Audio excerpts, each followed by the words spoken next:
to the regularly scheduled zoning board of appeals meeting on March the 2nd, 2026, and I can't believe it's March already. Tonight's a very busy night. We have 6 cases to go through, and we're going to start right off with case number 4196. I'll have the clerk read the advertisement. Case number ZBA 4196. The hearing was opened on January 5th, 2026, and then continued to January 26, 2026 due to inclement weather. The continued hearing was canceled and rescheduled to March 2nd, 2026. The Plymouth Zoning Board of Appeals on the zoning bylaw will hold a public hearing in the Great Hall, Town Hall, 26 Court Street, Plymouth, Mass. On Monday, March 2nd, 2026 at 6 p.m. to hear the petition of Briggs Halfway Pond Realty Trust requesting a special permit required per section 2039.c to relocate, alter, and expand a pre-existing non-conforming dwelling on a lot with more than one principal residential building on the property of 39 Gallows Pond Road, shown as parcel 109-000-003A-000 of the assessor's map dated January 1, 2025, in an RR zone. The petitioner or his or her representative or any other person interested in desiring to be heard on this request should appear at the time and place designated. Thank you. When you were here last, we had another member sitting on this that is not present this evening. You have 2 options. You can go ahead and go forward. You need 4 favorable votes. David Peck was also in attendance that night and sat here through the whole thing, and I can seat him if you would like, and then you'll have a full board. Okay, very good. Or you can ask for a continuance until the other member comes back into town, but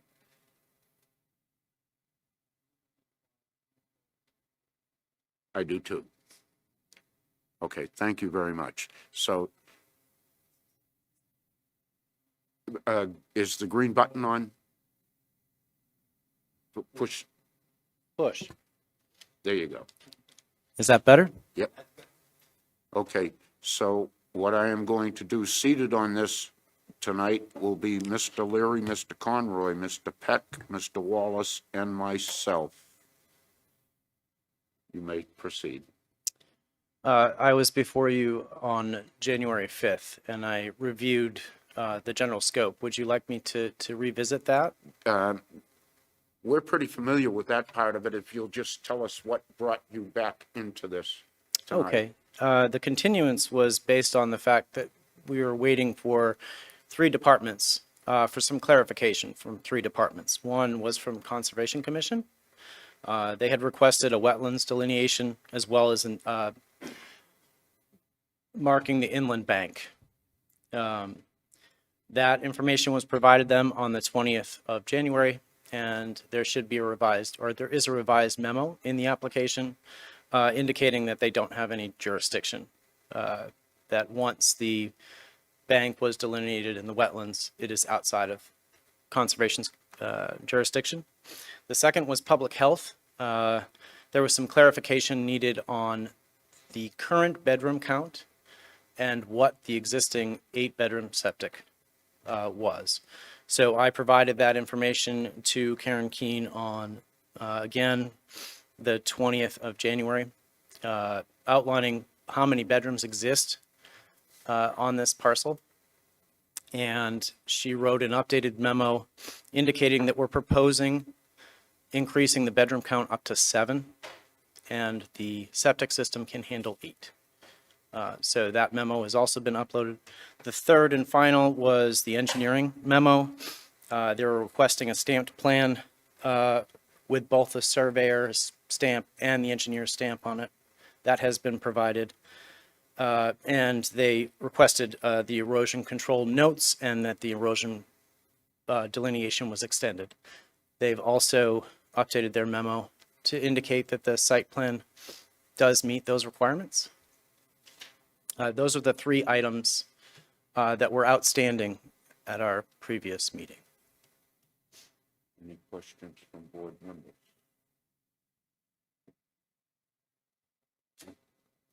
No. No? Michael?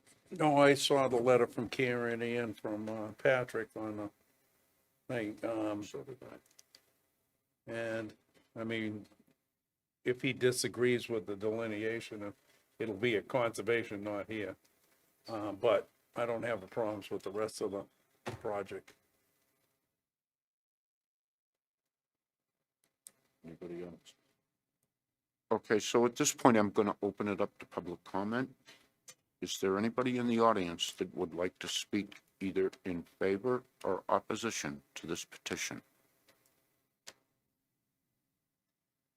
Okay, seeing none, I'm going to close public comment and bring it back to the board. And if I can get my computer to work here, I'll find out.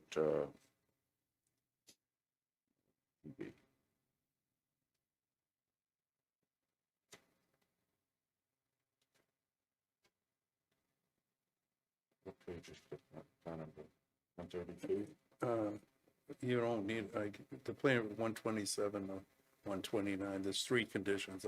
Yeah, I know. They're fine, I they're just want, small. Nothing. that was 127. 127 is the, on my computer is that. I think I'm not doing it. Yes. Okay, there are 3 conditions to this proposal. Have you read them? To which proposal? To the planning board's report, asked to put 3 conditions on this. Yes, we were aware of the conditions. I believe the planning board did review them. What else? Yes. Have you anything else you would like to add? Not at this time. Okay. Any questions from other board members? I await a motion. I'll make a motion to approve case number 4196 with the 3 conditions listed. And I will second it. I have a motion by Mr. I have a motion by Mr. Leary and a second by Mr. Peck. All those in favor? It is unanimous. Go right ahead, sir. Thank you. Thank you.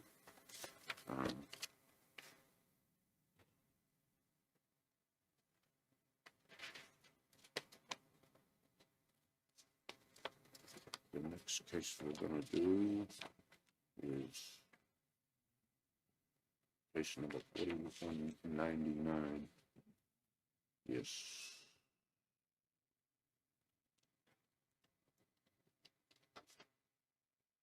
This is terrible.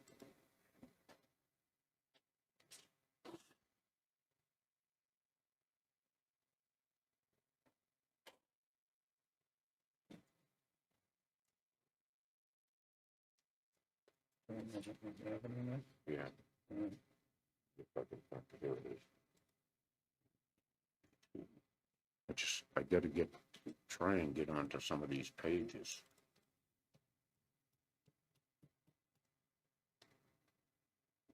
Folks, we've been put on computers and it is, we used to having, see all those papers over on that bench? We're used to having all of that, we can lay it out. But now it's computers and I am so electronically challenged. Don't laugh. They're putting up with me. Let me put it that way.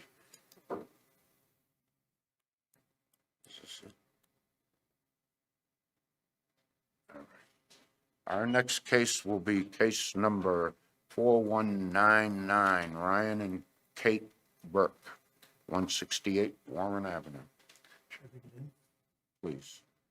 Plymouth Zoning Board of Appeals on the zoning bylaw will hold a public hearing in the Great Hall, Town Hall, 26 Court Street, Plymouth, Mass, Monday, March 2nd, 2026 at 6 p.m. to hear the petition of Ryan and Kate Burke requesting a applicant must seek Zoning Board of Appeals relief per ZBL Section 2039, Subsection C, in order to demolish the existing structure down to the foundation due to unsafe and deteriorated framing and construct a new code-compliant single-family dwelling on the existing foundation with modest footprint expansions. The new home will include 2 stories, approximately 2,080 square feet of living area, the layout consisting of 3 bedrooms and 3 bathrooms.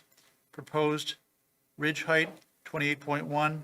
See existing ZBA case 4164 for approval relief for additions and modifications to structure on the property of 168 Warren Ave, shown as parcel 041-000-029-006, the assessor's map dated January 1, 2024, in R25 zone.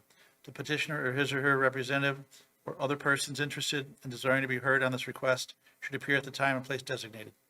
Thank you. And you, please, for the record, your name. Yes, sir. Jordan Race from Crafted Design Build. Okay. Go right ahead. So this is the same plan we came in front of the board informally with on 11/3. And it was recommended that we go back through the process for a full ZBA for a public hearing. And so that's what we've done. And as you can see from the site plan that's up there, there's really no changes to what the original approval was for the project. The parking's the same, the bedroom count's the same. There's one small expansion on the corner that doesn't make the house any more non-conforming than it already was. So I'm happy to field any questions from the board.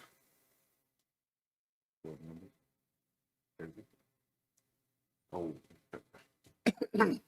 Yes, go ahead. See, you didn't see. I will. Let me take care of one small thing. Seated on this case will be Mr. Leary, Mr. Conroy, Mr. Peck, Mr. Wallace, and myself. David? Yes, 2 things. What the unusual for the DPW comments is, the plan that we're looking at is from October, and it shows the modest additions, but there's no topographic, doesn't show where the water and sewer comes in, which is normally something we like to see on the drawings, nor how to handle roof water, which is often, needs to be accommodated on the site. So is there a newer site plan, or in fact, is it served by town water and sewer? And It's served by town water. It's got a septic system on the property. okay, well, just in general, I believe we need, a final document that shows the septic system and also how you'll handle rainwater. Okay. I have no objection to the design and what's happening with the house, but We need an update. we will need some additional information. Okay. So, thank Okay. you. That's my comment, Mr. Chair. Mike?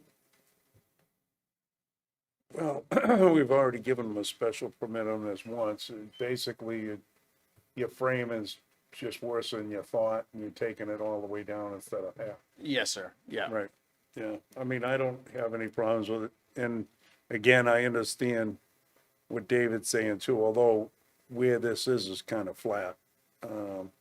This is on the end of the road, But we need the information. but it should be on there. But we could do that in a formal. Do we just have the building inspector take care of this? Say that, submit revised plan to the building inspector, so he doesn't have to come back in front of us? We're not gonna make them come back in front of us. Fine, all right? Don? Okay. I'm gonna open this to the audience for a minute. And sir. then we'll carry on. Is there anybody in in the audience that wants to speak either in favor or against this petition?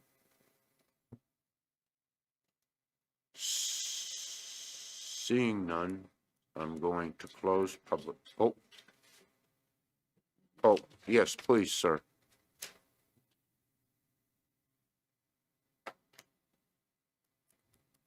Good evening, members. My name is Thomas Rook.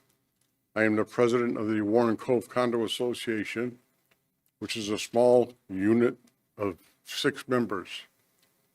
I've been the president for 25 years. My wife Nancy's the treasurer for 25 years, and she's babysitting our 2 grandchildren in Milton tonight.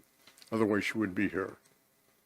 We strongly endorsed the petition of Ryan and Kate for this renovation of the home. We'd ask you to, urge you to please approve it.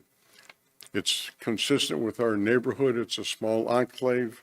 It's a small street, and we have no problem with it whatsoever.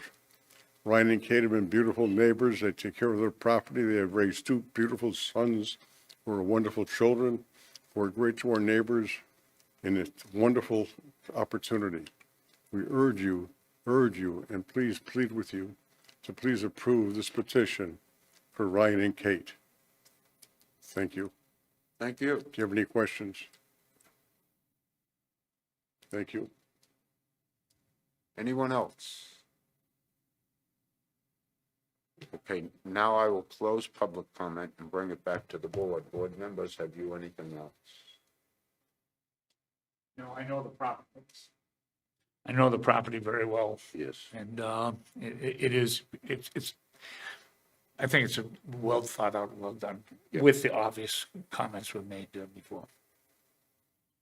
I'm fine with that one additional comment. Michael? I'm ready to make motions. I'm in favor of it too, so I await a motion. I make a motion, we approve the modification to case number 4199 with the 4 stated conditions and 1 extra condition that he file a plan with the topo, the foundation elevation, and I think that's Utility, probably it. yeah, Utilities, yeah. the septic system, and also accommodating drainage on site. Roof drains, I second that. I think it's already been seconded, wasn't it? I'll say he beat me to the punch, so. Okay, Oh, David, if you'd like. okay. All right, I have a motion to approve by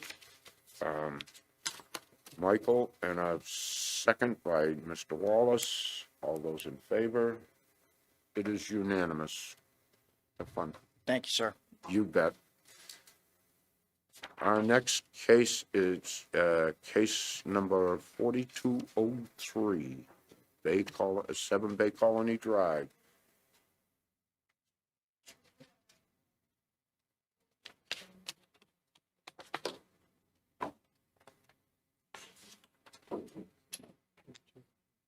Yep.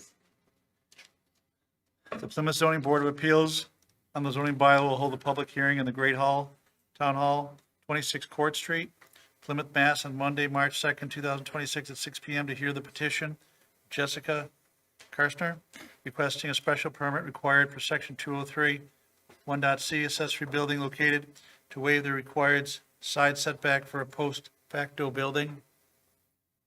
Site plan stamped by professional land surveyor required. The property is 7 Bay Colony Drive, shown as parcel 042-000-019A-012, with the assessor's map dated January 1, 2024, in an R40 zone.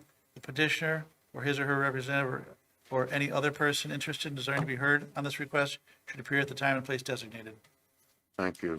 Seated on this will be Mr. Leary, Mr. Conroy, Mr. Peck, Mr. Wallace, and myself. Who will be presenting? I will. Greg Karsner, one of the homeowners with my wife Jessica. Go right ahead. All right. So we prepared a statement that we submitted to you. Would you like me to read that, or would you like me to kind of do an executive summary, or what's your preference? The summary, please. Okay, sure. So we recently bought a home, and we're fortunate enough to place a pool in. With that, we decided to install a cabana with a local company, and we had thought that all 4 posts of the cabana were 10 feet away from the property line after working with this local company that's done plenty of work in Plymouth. And that belief was based on, we have a physical structure, a stone wall that separates us from 9 Bay Colony. Historically and traditionally, since we've lived there and before, everything on our side of the stone wall has been taken care of by us, and everything on the other side of the stone wall has been taken care of by 9. So that's where our assumption came in. Our neighbor, and we've been talking with her the whole time with it, but she did get her lot surveyed so that she could talk about planting trees, which we were gonna split costs with her. But once she did the survey, it was found that one of the posts is 3 feet 9 inches away and not 10 feet away. So we've taken steps to kind of mitigate that and make sure that everything else is the required 10 feet away, but we do have that one post that is 3 feet 9 inches away. So given the structure, given the layout of the backyard and given where our septic system is, that's kind of the only spot for it. And if you can refer to that, the cabana is kind of kitty cornered, and that's for a reason. We have 2 very young children, and it kind of just maximizes the visibility so that we can safely watch them. So we're really hoping not to move this cabana essentially. Since we have gotten the planning board approval, we have submitted letters from our neighbors at 5 Bay Colony Drive, at 9 Bay Colony Drive, and there is a 9 Rear Bay Colony Drive. And we spoke with her, my wife's been in touch with her, and she says she's in support of it. She just didn't want to write a letter and kind of wanted to stay out of it. But she's in support of this, so. That was going to be one of my questions. Have you talked to your neighbors? Absolutely. Yes, we've been very communicative this whole time, and everybody's been great. And, yeah, we have, letters in support from both neighbors. There is that one, 9 Rear that, she just asked to stay out of it, essentially. But she actually came over today, had a conversation with my wife and talked about the trees that are gonna go in there and wished us luck tonight. Okay. Questions for the board? So you're saying, I can see the plan here. It's real on the property line. It doesn't go over the property line, does it? No, no, sir. What are you, 3.5 feet? No, that's at the other end. 3 feet 9 inches? Or 3.9, I assume that's 3 feet 9 inches. Yeah, one end shows it's right on the edge. It's right on the property line. That's It is the- a patio. That's the patio, not the cabana. No, that's what I'm saying, the patio itself, but, all right, well, I'm fine, but. Mr. Wall?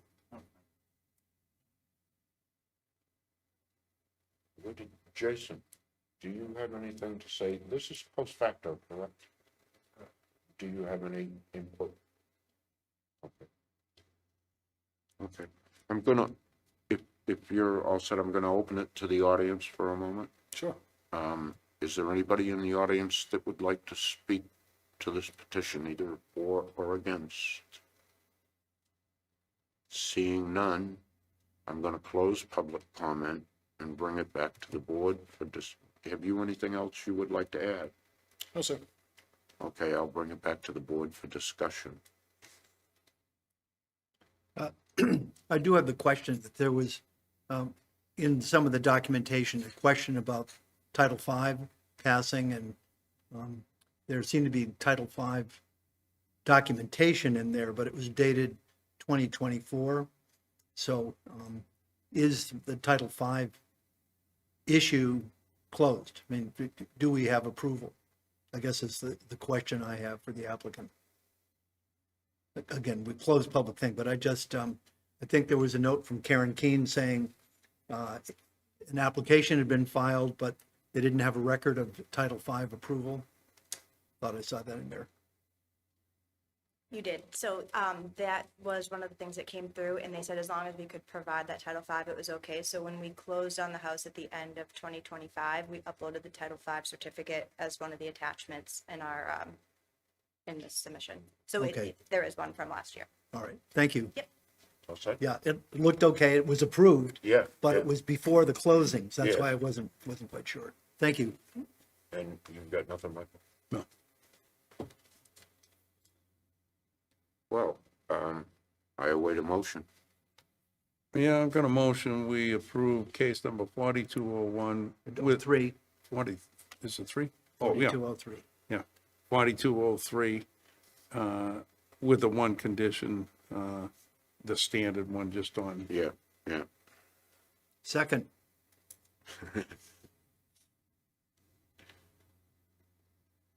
I have a motion by Michael and a second by David to approve case 4203 with the standard conditions. All those in favor? It is unanimous. Enjoy your pool, but probably won't be tonight. Thank you very much. Our next case is going to be case number 4201. Look back. 3 Howland Court.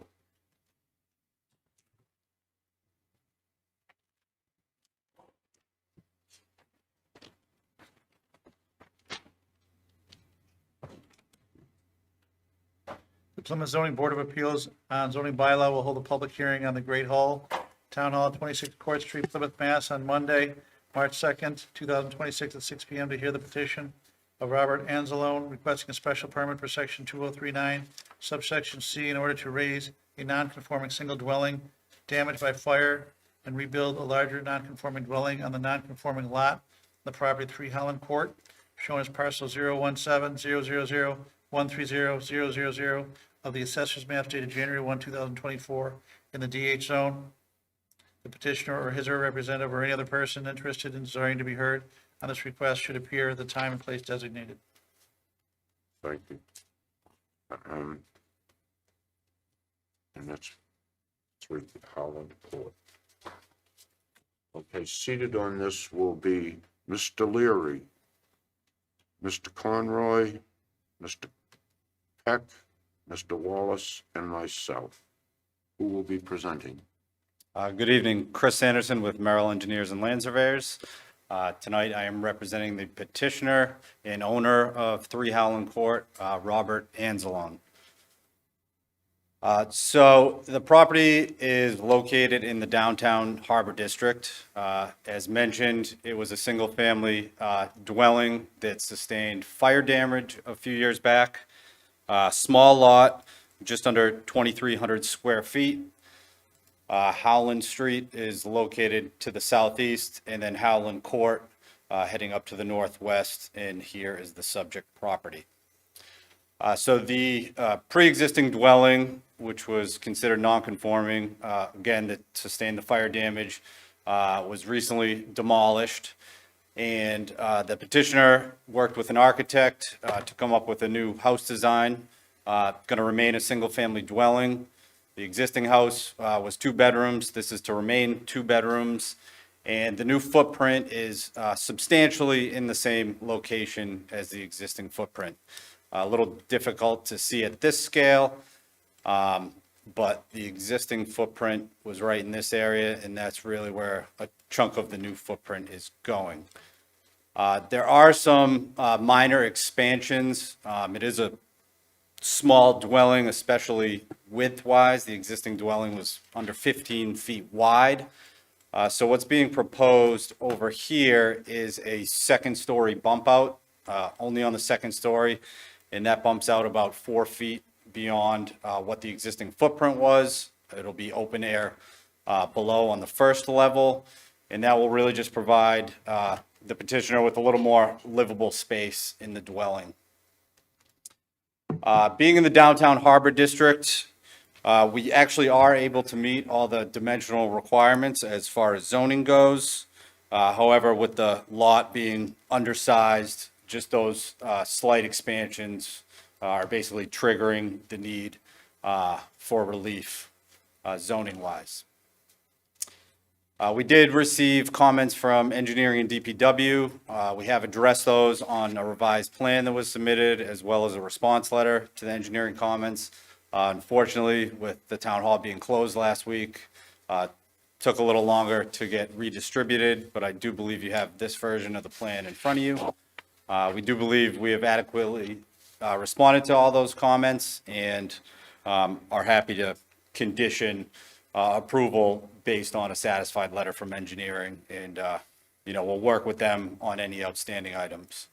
Some of those comments were adding existing and proposed topography to the plan, which we've done, existing utilities. This property is serviced by town water and town sewer. So new compliant utility connections in that regard will be incorporated.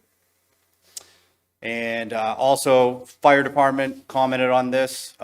One of their comments, in order for them to be in support of the project, was for the applicant to incorporate a residential fire sprinkler system. And the applicant is currently working with a fire suppression engineer in the design of that system, given the location downtown and tight, close density lots. Yeah, so that's really all I have. You know, the intent is to kind of be exactly what it was, just very, very small expansions, just to get a little more livable space. Can give you kind of an overview of what the architectural elevations look like. So here's the front facade, again, 2-story, single family. And that 2nd-story bump out I was referring to looks like that.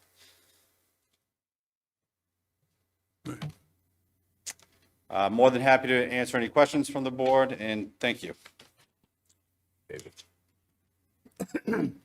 I'm glad your client has agreed to the sprinkler system.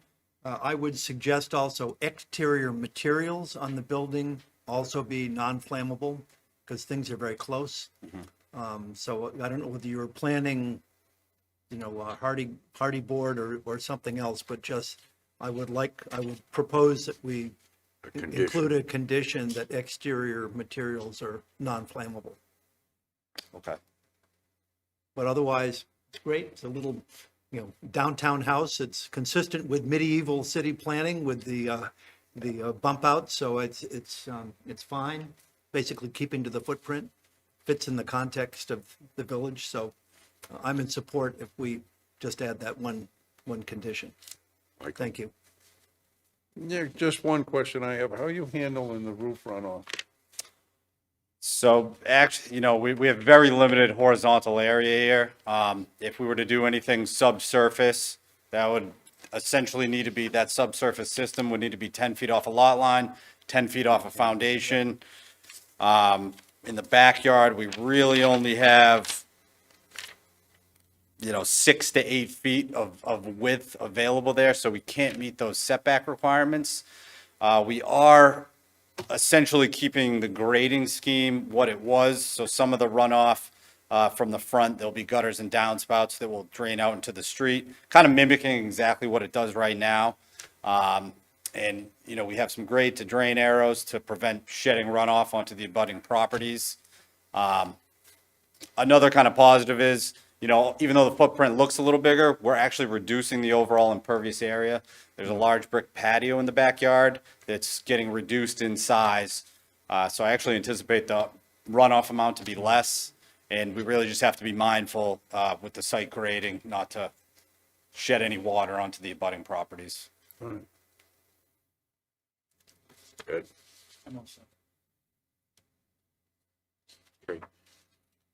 Have you anything else you'd like to add at the moment? No, I do have the builder in attendance. I don't know if you want to speak at all to the comment about the fireproofing siding, if that's been thought out. Again, that's more of an architectural building detail, then I just don't want to misspeak there.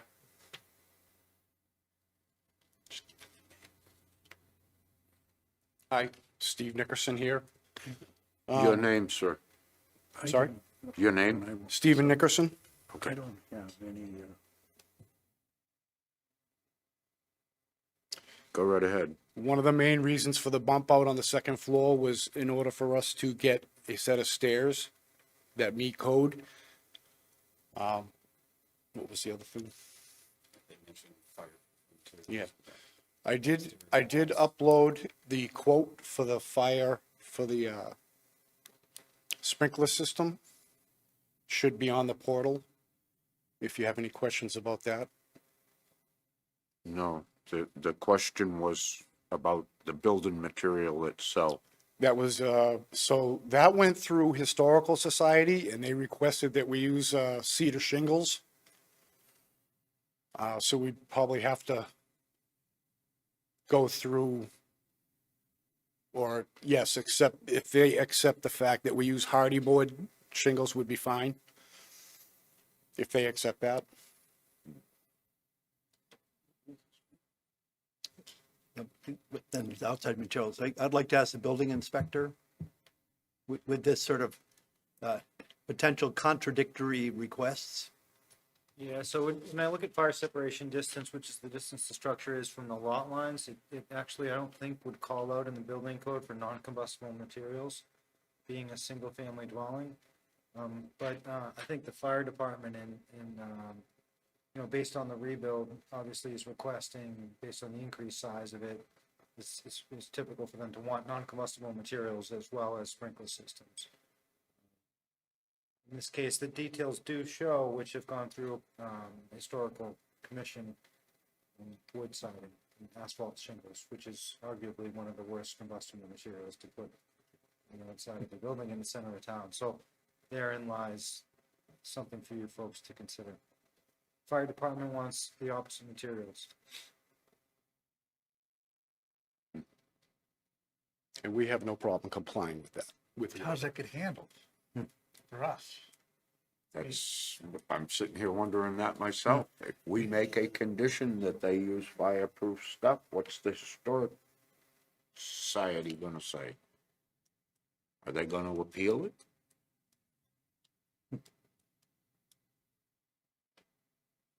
So Jason, we're not sure what to do here. Because we, from a zoning perspective, we'd like to have it fire retardant and a good solid, but the historical commission wants us to be more historical.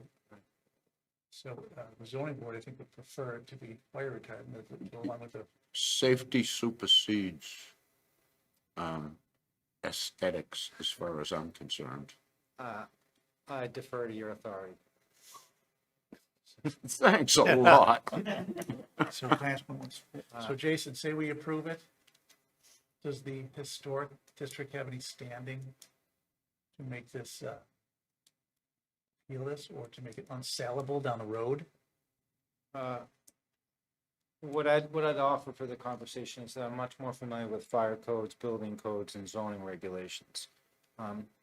Historic regulations are typically located in general bylaws, which are very localized and specific to the communities. So your authority is statewide. Your authority is related to building officials, fire officials, and state laws. Arguably much more critical to life safety and things than historical. So I'm not the lawyer in the room, but I would not want to be in the place where you order them to put non-combustible materials, and the historical commission has to kind of revisit this issue. But I would argue that your concerns about life safety are far more important than the texture of the materials. It's I just just my don't want to position put the coming from the petition, zoning I don't want to put the petitioner in a worse position. He already went to the historical commission. Spent a lot of money. He's got 2 representatives here. But And the fire department arguably is the building code. We are the building code in the sense, and they're asking to expand an already pre-existing non-conforming structure. So on that expansion, the fire department has asked for a sprinkler system, and I believe they've offered to put that in there. Second item, the non-combustible materials on the outside, I think is the item of debate. that's the only thing we're worried about. It's not at least arbitrarily looking at it, I can't say that I can make them put non-combustible siding on that structure. I don't personally have a fire code, a building code, but the fire department clearly is the first responders. So it's a wish, not a must be. Well, I can't speak directly from the fire department, but I think they've already come some way to meet their concerns. So I didn't see a comment about any, non-combustible materials. We did see the residential sprinkler system, which, again, I don't know if by code, this single-family home would trigger that. I know that's up for debate, but we're willing to do that. We also noted there is a fire hydrant located just 150 feet. And from what I recall, if we exceed at least 5-foot separation from the lot line, that's when it's not required by building code. Just being familiar with historic, I can see this kind of going into a never-ending loop of trying to satisfy them and trying to satisfy you. That's my 2 cents, but I'll leave it up to you guys. Okay, we'll move on. Well, I will say, I'm willing to give up the recommendation because it is 5 feet back, but I just know every time in Manomet and all those houses, but the fire department didn't put it in this recommendation. And they are willing to do the sprinkler system. So, Yeah, I so, think we. so take the I'm willing win. to withdraw that suggestion. Yes, thank you. Yeah. Yeah. Any other discussion at this time? Anything else you want to add at this time? Nope. I'm going to open it to public comment. Anybody in the audience want to speak on behalf of this petition, either for or against? Yes, ma'am, please come to the podium and identify yourself.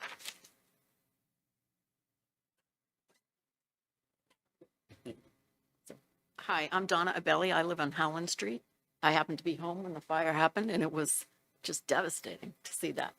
I hear your concern, and when I heard that for the siding, it's like, oh my gosh, yes. But hearing what the fire department's recommending, I mean, being a resident, those houses are so close together. The fire hydrant is actually right at my patio. But hearing what the fire department have, I have to put my faith in the fire department.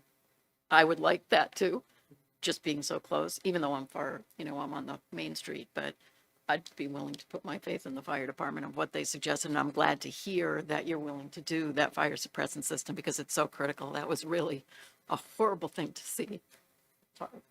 Get emotional about it because their son came out and I took the dog and it was hard to see that happen. I'm thrilled they're able to get this going for their family. Thank you. Anyone else? Seeing no one else, I'm going to close public comment and bring it back to the board, unless you have anything else you'd like to add. Yes, Jason? So the only thing I just wanted the board to kind of opine is the fact of the rebuild and the logistics of where the, stock materials, the laydown, excavations and protection of abutters. Obviously this, was a fire, it was a disaster, but we have time to plan it without, negative impacts. And so I'm just curious if they have a plan in place to protect, abutters, as well as staging areas for materials, or how they plan to rebuild. If it's modular, I don't know what the plan is. Because we will get phone calls from abutters if there's, if they're digging out and mining, or if they're stockpiling materials in the parking area next door, which they may not own, things like that. Well, let me ask you, Jason, would you be comfortable if we put a condition in here that they have a pre-construction meeting with you to lay out all of this scheduling and all of these questions so that you can get them answered? I can answer a few things. We plan on putting stock on the driveway side of the house during construction. The house will be stick-built, so I will be having small loads brought to the job site probably every other day. It is going to be a challenge for sure. Yes, that's fine. Okay, you don't want that condition then? No, I don't mind you conditioning that, but I think it is something that needs to be assured, whether it's worked out with the butters, that they are able to use those areas, or whatever it is. I just don't, They'll be in your office real quick. thank you. Anything else? Anything else you'd like to add? Nope, thank you. All right, I'm going to bring this back to board discussion only. David? I'm in support, and I would move approval of case 4201 with the conditions outlined in the planning board. Okay, Michael? They've got 2 with A, B, C, D. And I'll second that. I have a motion, and do we want to put one more condition on that they will have a pre-construction meeting with Jason? I don't think so. I Okay, don't- all right. I'm trying to plug his office up. Yeah. All right, I have a motion by Mr. Peck. Is there a second? I have a second by Mr. Conroy. And there are only, what, 3 conditions? 2? There's 2 plus subset within 2. Okay. With 2 conditions. All those in favor? It is unanimous. Go right Thank you. ahead and build Thank you, your Jim. home. Thank you. We're going to take about a 5-minute, well, let's get this out of the way. Our next case is case number 4197. And that would be 9 Bayview Avenue.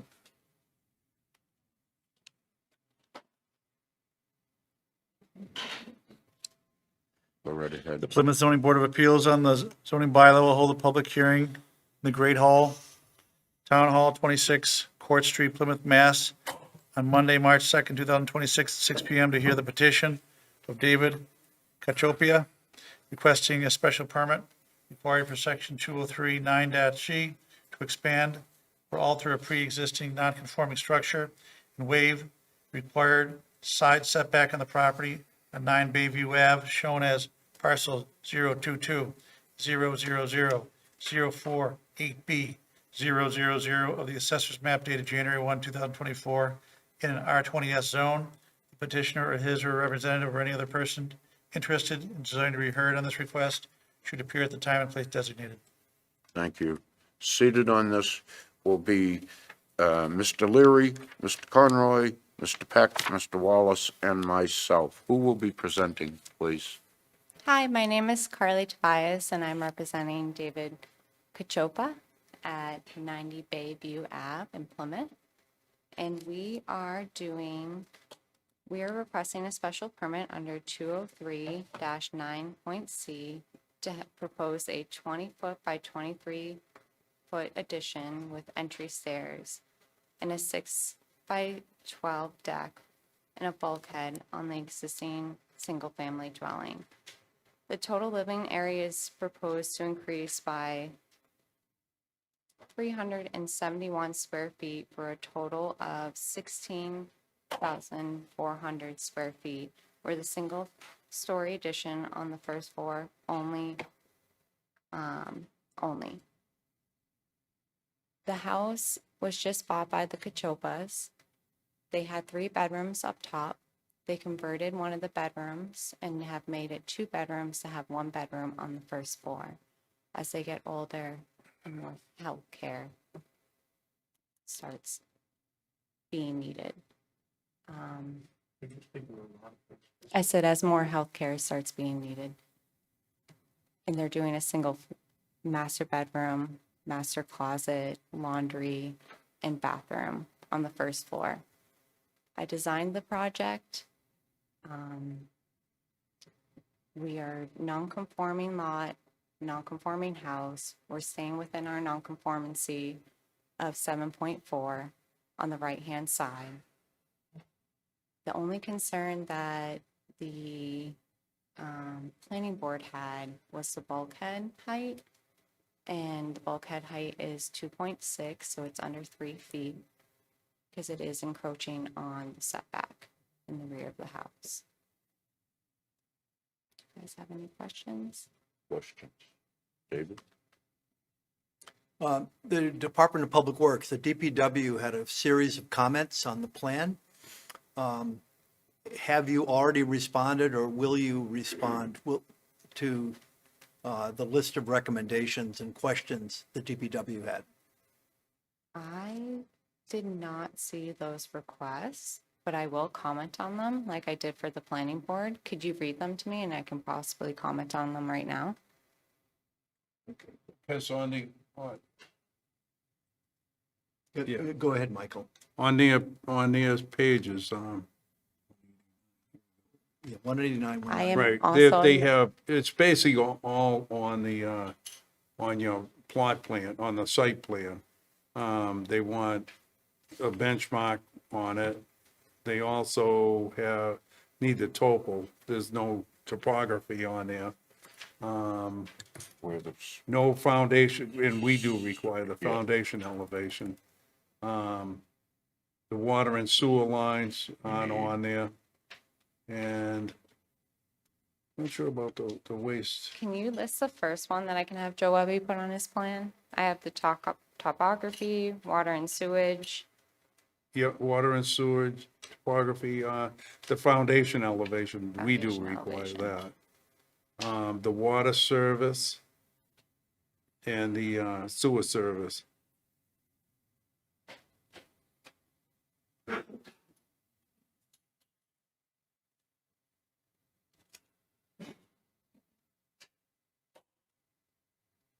And also stormwater runoff from the Exactly, I'm gutters. reading most about that likely. right now.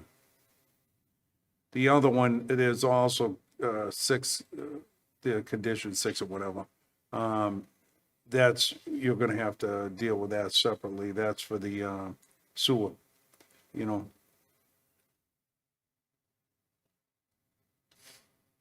Where do I get these comments in the portal? As I am also not as tech savvy, even being a 30-year-old. I thought I got all the comments from the planning board that were coming to my email, so I did not see these comments, and I would Yeah, have these are addressed them from before DP. this meeting. We can assist you with that. Okay, yeah, I would have addressed it. Okay, thank you. We'll email them directly to you. They're in the OpenGov portal. We can email those to you. Okay, thank you. I got the one from the planning board, but I did not get the one from the water department. So we want the topography, the water sewage, foundation, water service, sewer service. Am I missing And anything? this, and the site, the site runoff, you know, is in other words, like, Yeah, from the gutters. the impervious to pervious. I would think the way we deal with it is the petitioner shall substantially address all the comments from the Department of Public Works, because they list them all, including the roof drainage. And so instead of condition number 3, I'm just looking at the We'll planning add board recommendation. Just make a global requirement or request to meet all the DPW requirements. Okay. So modify condition number 3, and simplify it. And when they say the runoff, like what, I guess I haven't read these comments and I don't know if I can like glance over anyone's shoulder to see them. When they're referring for the runoff, are they referring like where the roof is running off of the water or like how?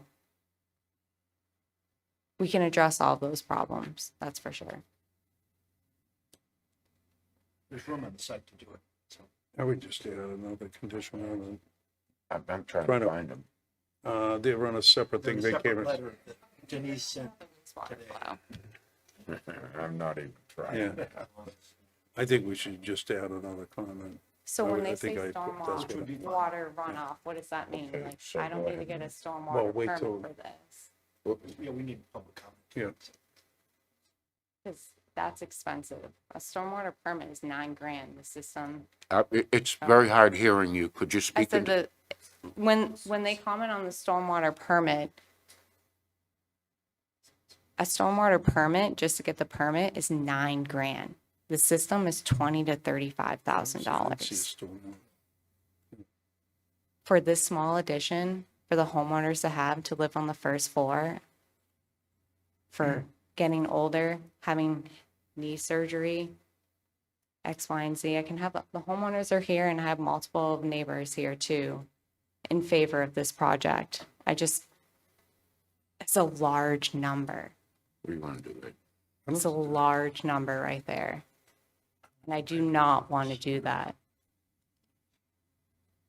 Well, We're meeting the lot coverage. I could probably do the math right now. To impervious to pervious. I can make the driveways a cement driveway. We can make it a pervious driveway. I mean, that's a big number. well, I don't think they were asking for that, not by way I tip it. no. No, I didn't take it that way. In the condition,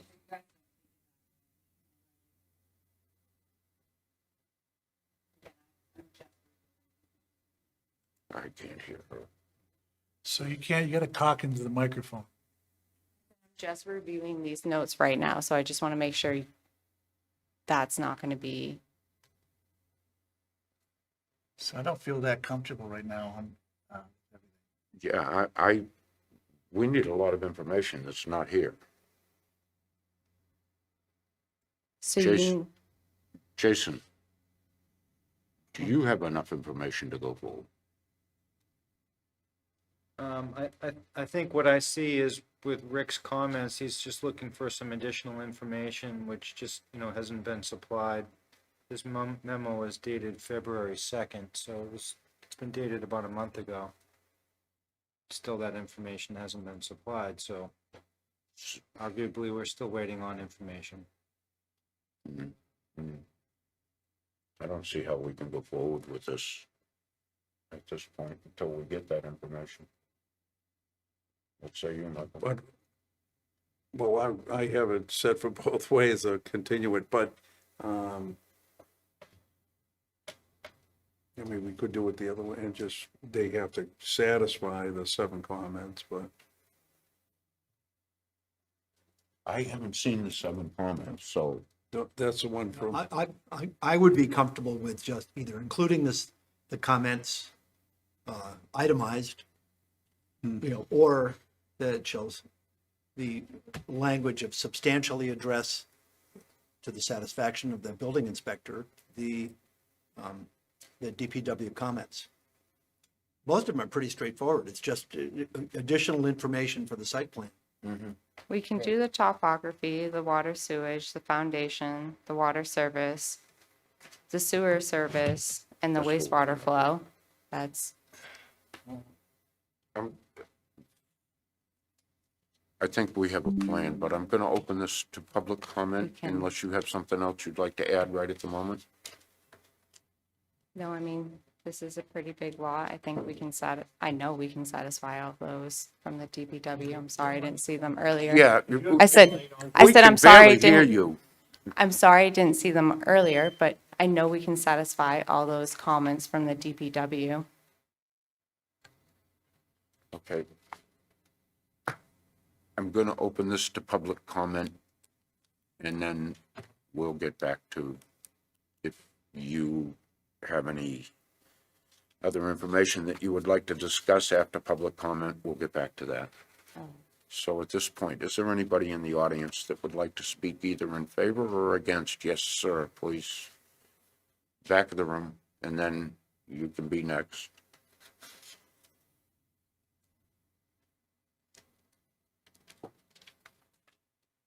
My name is David Nunes. This is the 3rd time I've had to come before the ZBA as an abutter. The first time, a greedy applicant on Bayview Ave wanted to put up 2 houses on a lot that didn't meet the size requirements for 1 house. Despite this deficiency, the zoning board approved it. The second time was 2 months ago, when a non-conforming multifamily apartment building was proposed in a 1- and 2-family residential zone neighborhood. The board disregarded the zoning bylaws and property rights of several abutters, not to mention the buildings it would replace are non-conforming. Despite not having the legal authority to disregard these issues, the zoning board approved it anyway. Now I'm here for a 3rd time, and I ask this board tonight, have you read your own bylaws? Section 20310A, general requirements, says right here, all uses authorized by special permit shall conform to all minimum lot, setback, and open space requirements. Is this applicant aware of the special permit use bylaws? Apparently not. All of the applicants here tonight who are looking for relief to expand existing non-conforming structures should be denied. You are encroaching on our privacy and our property rights. The zoning bylaws are our property rights, and you have no legal authority to ignore them or disregard them. Yet applicants and the zoning board continue to do so. I am not impressed with the poor decision-making I have seen by the ZBA to date. I understand members of the ZBA were appointed to their positions and I hold the town select board responsible for your actions. You are not acting in the best interest of the tax-paying residents of Plymouth. You continue to destroy our neighborhoods and add more density to the downtown area. Based on your decisions and disregard for the zoning bylaws, you act without accountability. You expect us to acquiesce and not put up a fight. Worse than anything, you are forcing tax-paying abutters to spend tens of thousands of dollars to defend our property rights in court, which is not what you were appointed for. In fact, the decisions you have made do not align with your own criteria. Something is not right here, and the select board needs to address the problem it created by appointing a zoning board that acts above the law. I have this final question, and I'm not trying to be a wise ass. Are you a bunch of smart people trying to act dumb, or a bunch of dumb people trying to act smart? Tell me. Enough. That's not Wait, enough. yeah, wait a minute, You sir. offered it to me. You can have I your said what opinion, I but you said, and it cannot wasn't- insult me. I didn't insult you. Did I say it to you? You said it Did I to this say it entire directly to you? board. I leave Mr. Peck out of this. I also leave Mr. Granby out of this with the Grandy from the planning board. Are you done? When I walk away from here, is my 3 minutes up? I'm gonna adjourn this meeting in a minute. Then you adjourn the meeting. But you keep ignoring the bylaws. That's your job, is to enforce them, and you refuse to. All set? Yeah. Thank Keep you. building- Thank you. Keep building right next to people. There was another fella up the back that wanted to speak. Yes, sir. And you don't scare me either. You try and scare me. You don't scare me, sir. Good evening. My name's Al Tuzignot. I'm at 14 Please Baby. identify yourself. He did. Oh, I'm sorry. That's all right. My name's Al Tuzignot. I live at 14 Bayview Ave, diagonally across from the property in question. That piece of property has been eyesore for 20-odd years. And David purchased it, renovated the entire outside, and did some magnificent changes inside the house. It is a small piece of property. It is a small house. It looks grand. David was captured with the architecture, but once he got in, he said, I need a little more room. So that's what the request is, to add that one addition straight back of the house. And it will look fine. It would be no problem. He's got a large lot in the back. So I really suggest that it's approved after the conditions that you placed on it, and we look forward to having it done. Thank you. Thank you. Is there anyone else? Yes, sir.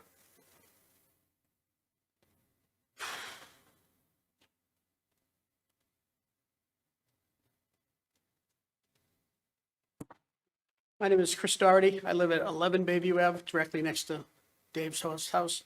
I'm just here in support of the plan. Dave's done a great job with that house, and I can only believe that the addition he wants to add will just fit in perfectly. So I'm here in favor of the application. Thank you. Anyone else? Yes, sir.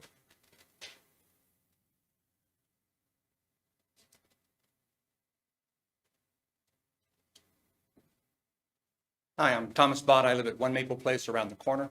I've known Dave for a number of years. This is the second house they've lived in the neighborhood.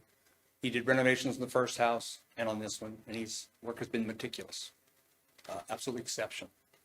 I think what you're looking at here is a de minimis increase in the roof surface of the home for an addition. It fronts to the back of the house where there's room to infiltrate any impervious increase in runoff through a drywall or something like that. It's a small house in a tightly knit neighborhood. As you see, the neighbors out here supporting it. This is, as someone once told me, as a longtime reader and attender of meetings, the Zoning Board of Appeals is the board of grace. We're fully within your requirements, to approve additions to houses that encroach upon setbacks. This is a great house, a great applicant, in a great neighborhood, and I strongly encourage you to approve it. Thank you. Thank you. Anyone else? Gentlemen, please. My name is David Cachopa. I'm the owner of 9 Bayview. I just wanted to kind of clarify why I'm even requesting this small addition to the house. The existing property is small. But the bedrooms are up on the second floor, and there's 2 bedrooms. I'm not getting any younger, and I want a bedroom on the first floor for the purpose of probably getting a couple of surgeries soon. And that's really was the main reason for looking into this and requesting it. So that's all I really wanted to say, and I appreciate the time. Thank you. Anyone else?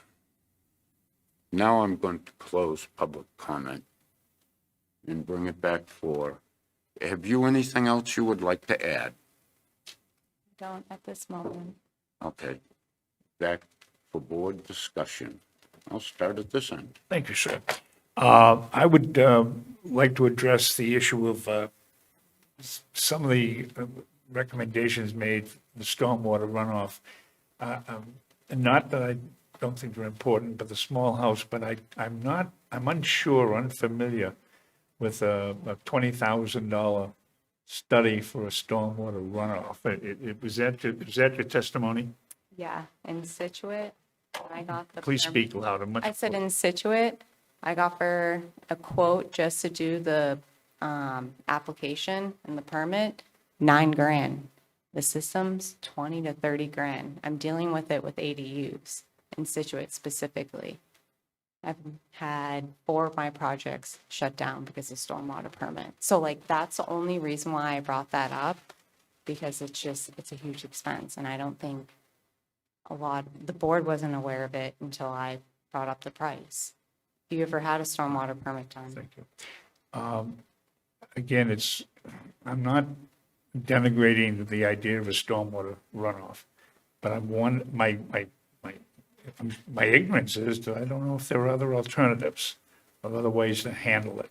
It does seem to me, on a small house, an extraordinary cost. Jason will figure that out. Jason, will you be able to figure that out? Normally in a 1 or 2 family dwelling, even a rebuild, we use a standard of containing your own stormwater. That's the standard. Flesh that out for me a little bit. So if in the case of a very small lot, like the last lot we saw with only 5 feet adjacent, then clearly they need to pipe that stormwater from roof drains to someplace where it can either infiltrate into its own lot or underground through, subsurface systems. In this case, there's quite a bit of distance, and I'm not sure what they intend on doing with it. As long as the stormwater on the site doesn't leave the site in excess of what it currently does, they don't need to do any more. Thank you. Ed? So I don't like approving things where I don't have it fleshed out in front of me. So the fact that items haven't been addressed is very concerning. I'm unsure on how to vote on this because I'm not comfortable just saying, go ahead and do it. We hope for the best and that we promise to do this. I have thoughts on that too, So, which I'll share. So I'm leaning against voting in favor or having the applicant do a continuance where items can be put in front of me so I can see them. Okay. Michael? I mean, most of the things on the DPW report are basically regarding the plan, the site plan, showing the benchmark, that's not a big issue. Topography, I'm almost thinking the addition, they're not doing overall regrading the lot. They're just putting, as long as they're not regrading the whole thing, I could see where we could not do that one. The existing foundation elevations, we do require that in our filings, so they have to do that. And water and sewer. And the water and sewer, that has to be shown on the plan.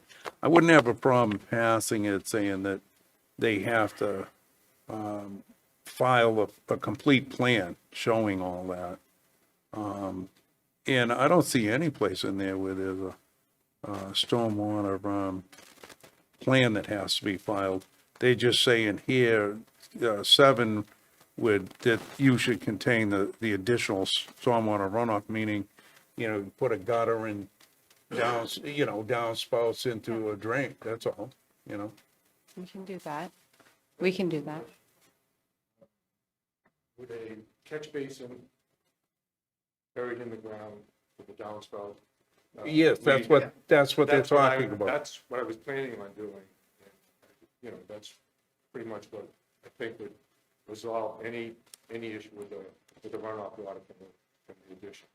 Right, and that's basically what they're saying with number 7 is that, just that whatever you add, that it doesn't add down the street, run down the street on It the, stays within on the property. yeah. There's also, the one with the sewer division on this, but that's, when you file on the sewer division, that's gonna, for connect, well, you are connected, but when you file that, that's gonna take care of itself, so I don't think we actually need to reference that. Other than that, and then there's the ones on the planning board report, and I don't have a problem with those, so I mean, No. if We she could wants con- to. Go ahead. I feel that as long as we put a condition saying they have to put, come back with not come back to us, when they file, have a complete set of plans showing I think we could drop the topography. When you think about it, they're not gonna regrade the lot. It's up to the board. I'd like to see it. Yeah, I would like to see the topography. Yeah, I'd like to see a complete set of plans with all of the things that were listed Yeah, on there. and then- I'll say, I personally think the comment 1 with the stormwater and possible stormwater permit, I don't think that was the intent of that. Whether it was cut and pasted from a larger project, but this project is a small It residential doesn't site. need that. It doesn't need that. It's created the confusion. But that's why, again, I was going to say substantially meet the things, and then it becomes Jason's judgment, or list them, or say it's important to us to come back in informal to review the plan. It's basically simple stuff. That list of stuff to do might take a draftsman half an 30 hour to minutes? do it. Yeah. Yeah, so it's not a big deal, and that's why even coming back in informal session may not be needed if we say applicant needs to substantially address the DPW comments. To the satisfaction Of of the the ins- building yes. inspector. Jason. He's nodding. Well, Well, Ed, what do you think? I'll go along with what you guys say. But it's certainly unusual. Well, that very This is unusual. probably the most loosey-goosey case I've ever been in. I mean, where we're just, I don't remember in 15, 20 years I've been on the board, just hoping for the best like this. But I understand the issues aren't that big a deal, but when I approve a plan, I like it tight. And this is not tight. well, I'll it go along will with- be by the time, It'll be tight. by the time that Jason condition. gets through with it. It just, to have them come back to us I know, I'm just saying. is kind of, as long as we condition it, that they have to satisfy all of those comments and have to satisfy the building inspector, then it's one less thing to cost them more money to to cost Denise more work, to cost, he's not gonna give him a building permit until all of that's satisfied. I understand. I don't need to see it, All right. in my opinion. All right?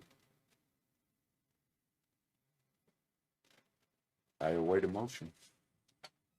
Well, I'll motion that we approve case number 4197 with the 4 stated conditions and an additional condition that they have to satisfy the comments on the DPW letter. There's, why don't we keep it at the 7, do you think?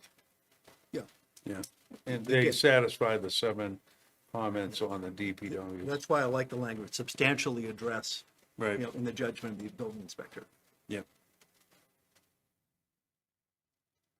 And I will second that Okay. motion with that additional comment. So it's Mike and David.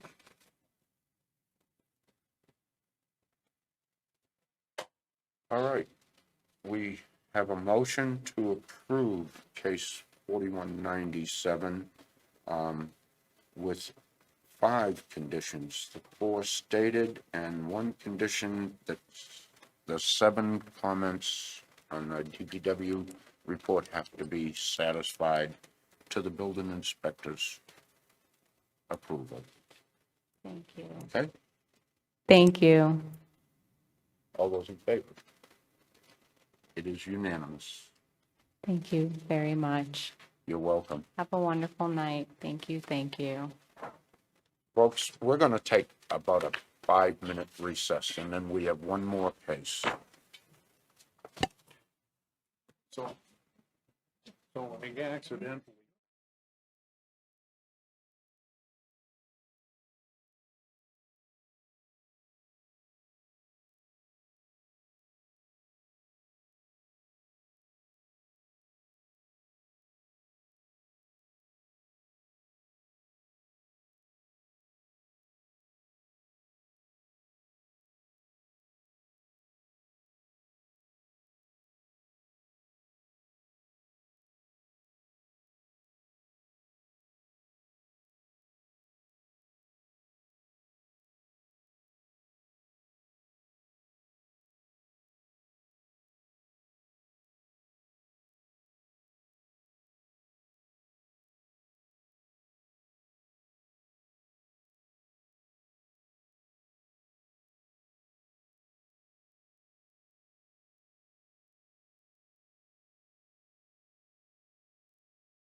second session. And we are now going to hear case number 4198, T.E. Edwards Incorporation.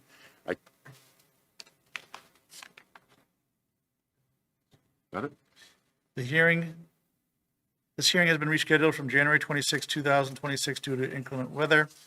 The Plymouth Zoning Board of Appeals on the zoning bylaw will hold a public hearing in the Great Hall, Town Hall, 26 Court Street, Plymouth, Massachusetts, on Monday, March 2nd, 2026 at 6 PM to hear the petition of T.L. Edwards requesting special permit required per section 205-16 and use table to allow automobile filling station and convenience retail and service uses in the mixed commerce MC district to construct a gas station and convenience store building with a drive-through on the property 360 Cherry Street shown as parcel 102-000-011B000 of the assessor's maps dated January 1, 2025 in an MC zone. The petitioner or his or her representative or any other person interested in desiring to be heard on this request should appear at the time and place designated. Thank you. Seated on this will be Mr. Leary, Mr. Conroy, Mr. Peck, Mr. Wallace, and myself. Who will be presenting, sir? Good evening. My name is Eric Shoemaker. I'm a professional engineer with McKenzie Engineering Group.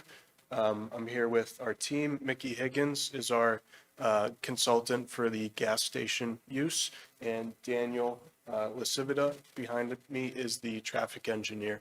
So I'm going to start by walking through the civil site plans. We should note that we are in receipt of a DPW engineering peer review letter. The latest letter is dated February 11th, and I provided some comments back dated February 18th. We appear to be substantially satisfying the comments from that DPW review letter. So to start, what you see in front of you is the existing conditions plan. This is a result of an on-the-ground survey by McKenzie Engineering Group. The property itself is about 38 acres, and our proposal will be dependent on a Form A, so approval not required plan with the planning board, which will carve out an area for just this gas station use. That will be about 5 acres. And I'll show a preliminary subdivision plan of that later on in the set. The parcel currently consists of a sand and gravel pit with some dirt travel areas, bituminous concrete parking lot, and some vehicle storage for the car dealership across the street. The site's located in the Mixed Commerce Zoning District, FEMA Zone X. A portion of the property is in the Town of Plymouth Aquifer Protection Zone, so the Protection Overlay District, and the DEP Zone 2.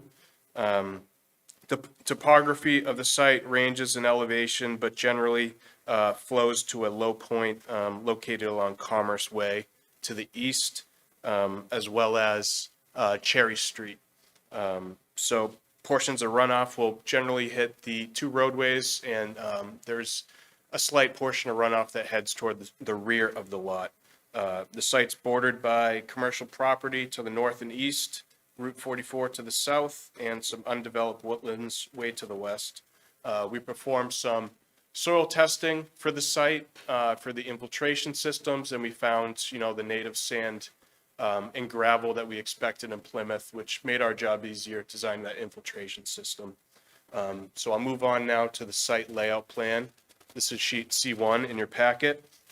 So we're requesting a special permit per section 205-16 and the use table to allow for a convenience store with gasoline filling station in this mixed commerce district. And our goal is to construct a gas station with convenience store and a drive-through in the rear. So this building shows the surface treatments of the site. It shows the areas that will be consisting of bituminous concrete paving. It shows the access ways to the site. We have a two-way, 24-foot wide driving aisle off of Cherry Street.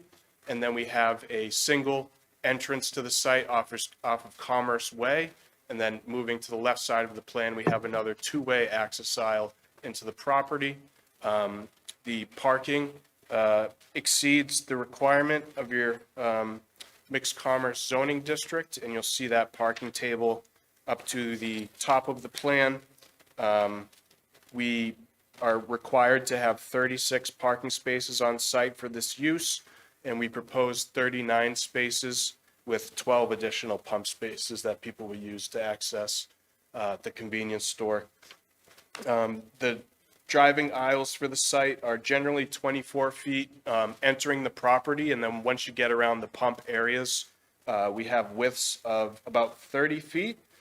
So with that, we don't anticipate any issues with site navigation, and we provided a plan later on in the set that shows the Plymouth fire truck navigating this area without conflicts.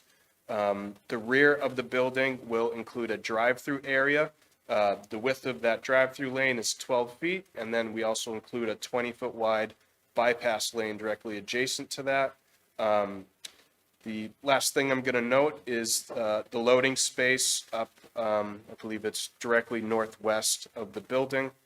We anticipate that to be used, for the convenience store as well as the drive-through restaurant component of the building. And lastly, we have the land usage table up to the top left of this plan. This shows the required as well as the proposed dimensional constraints of your zoning bylaw. And just to note with this that we are in compliant with all aspects of the mixed commerce zoning district.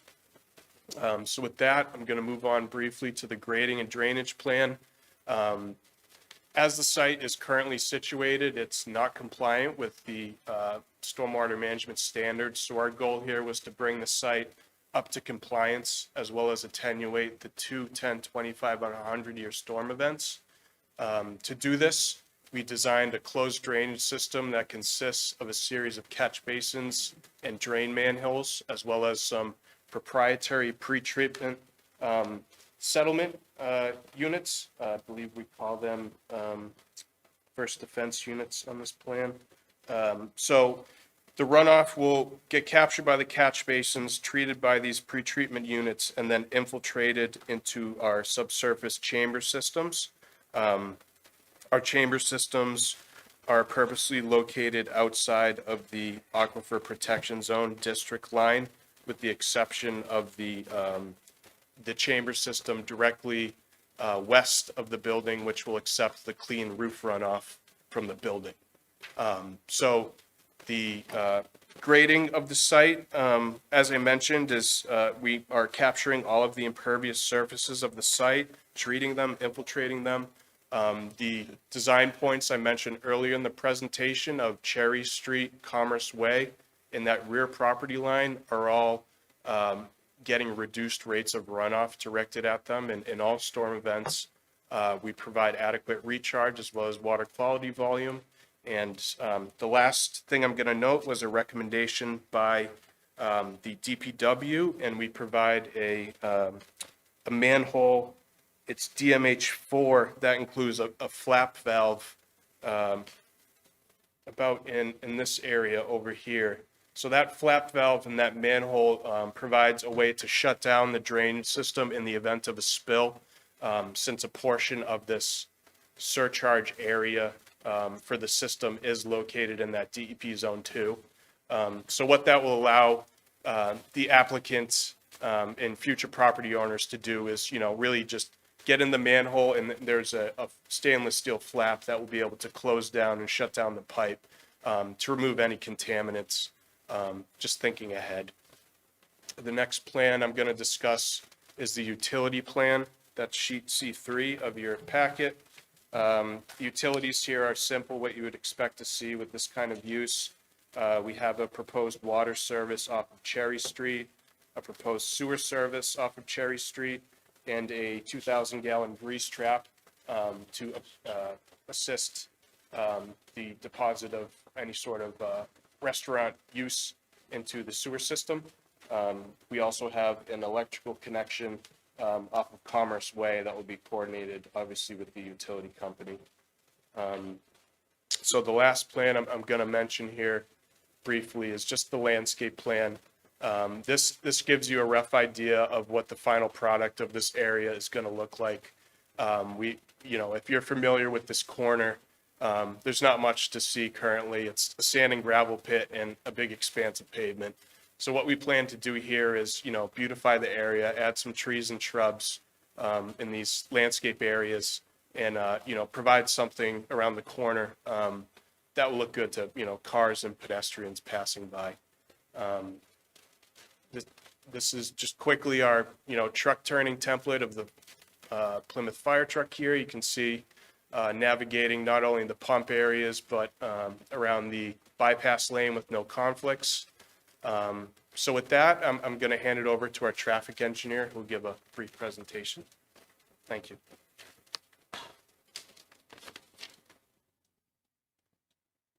Thank you very much, Eric. For the record, my name is Daniel Lasivita. I'm a traffic engineer with Vanass and Associates. We are the traffic consultants of record for the project. If the board would have it, I would just do a relatively high-level overview of the full and detailed transportation impact assessment or traffic study that we prepared for the project. So the traffic study that we prepared was done so in accordance with industry standards, with Mass DOT guidelines, and done in consultation with both the town of Plymouth as well as the town of Kingston as well, just given the proximity to the west of the site. It's a little hard to see from the scale. I do apologize for that. But the study area that we assessed as a part of our traffic study consisted of 3 signalized intersections. The signalized intersection just to the northeast of the project site, which is Cherry Street and Commerce Way. Then further down Commerce Way, the 2 signalized intersections with the Route 44 ramps. Then we also looked at the unsignalized intersections that provide access to the commercial property to the east of our site. There are 3 total driveways. There are 2 on Commerce Way, and then 1 on Cherry Street that is generally opposite Prestige Way. Then we also looked at the driveway to the car dealership on Cherry Street to the north of our property, where the Cherry Street driveway to this site is proposed to align opposite. We went out and we conducted counts in October of last year, weekday morning, weekday evening, and Saturday midday peak hour conditions, which are essentially when the roadways carry the most amount of traffic. So for the weekday, those are going to be your commuter peak periods between 7 and 9 a.m. and 4 to 6 p.m. Then the Saturday midday peak period where, given the amount of commercial space in and around the nearby area, is from 11 a.m. to 2 p.m. In addition to looking at existing traffic counts, we also looked at motor vehicle crash data that was available through Mass DOT for all of these intersections. We found that none of the intersections have an above average crash rate for this area, which means that there is no indicative safety deficiencies that were identified at any of these intersections. Then, to essentially assess what the impact of the project is, we estimated the amount of traffic that would be going into and out of the project site on a daily basis, as well as during those peak periods that I mentioned. And this is a rather large graph, but the most important column is the rightmost column. We used trip generation statistics published by the Institute of Transportation Engineers, which are the nationwide standard for such estimations. The land use code that we used was a fueling facility with a convenience store, exactly what is being proposed here. And then just given the use, a significant amount of the trips generated by this project are expected to be what's known as a pass-by trip. So a vehicle that is already traveling along the roadway, whether to or from the Route 44 ramps or down to Colony Place or over to the Kingston Collection, that will essentially divert their trip to enter the project site to either get gas or grab something at the convenience store before continuing on their way. So they are essentially not a new trip to the roadway network. They're an existing trip that is passing by the site. So after applying the adjustments for those pass-by trips, which are, once again, based on data published by the Institute of Transportation Engineers, are around 75% of traffic for fueling facilities and for fueling facilities with convenience stores. The rightmost column is what we define as the new trips. So the new vehicles that we expect to be traversing the nearby transportation infrastructure resulting from the construction of the project. So those numbers come out to approximately 870 vehicle trips over the course of the operational day of the project. And it's important to note that a vehicle trip in this regard is a one-way trip. So a vehicle that comes in to fill up the tank and then leave counts as 2 trips. So 870 vehicle trips is 435 vehicles that enter and then exit again, with around 72 to 76 peak hour vehicle trips. So once again, those are 75 vehicle trips, 32, 33 vehicles that enter and exit during just the peak hour, where the most vehicles come in and exit, and the most vehicles are traveling along the roadway network. We then disperse the traffic and the new trips within the study area, which is based on a review of 2 things. A review of existing travel patterns within the study area, as well as a review of travel patterns at the commercial site opposite us as well. And we developed this trip dispersion with about 35% of the new trips coming to or from Route 44, 15% going up towards the Kingston Collection, 10% going up Cherry Street, and about 40% continuing down Commerce Way going towards Colony Place.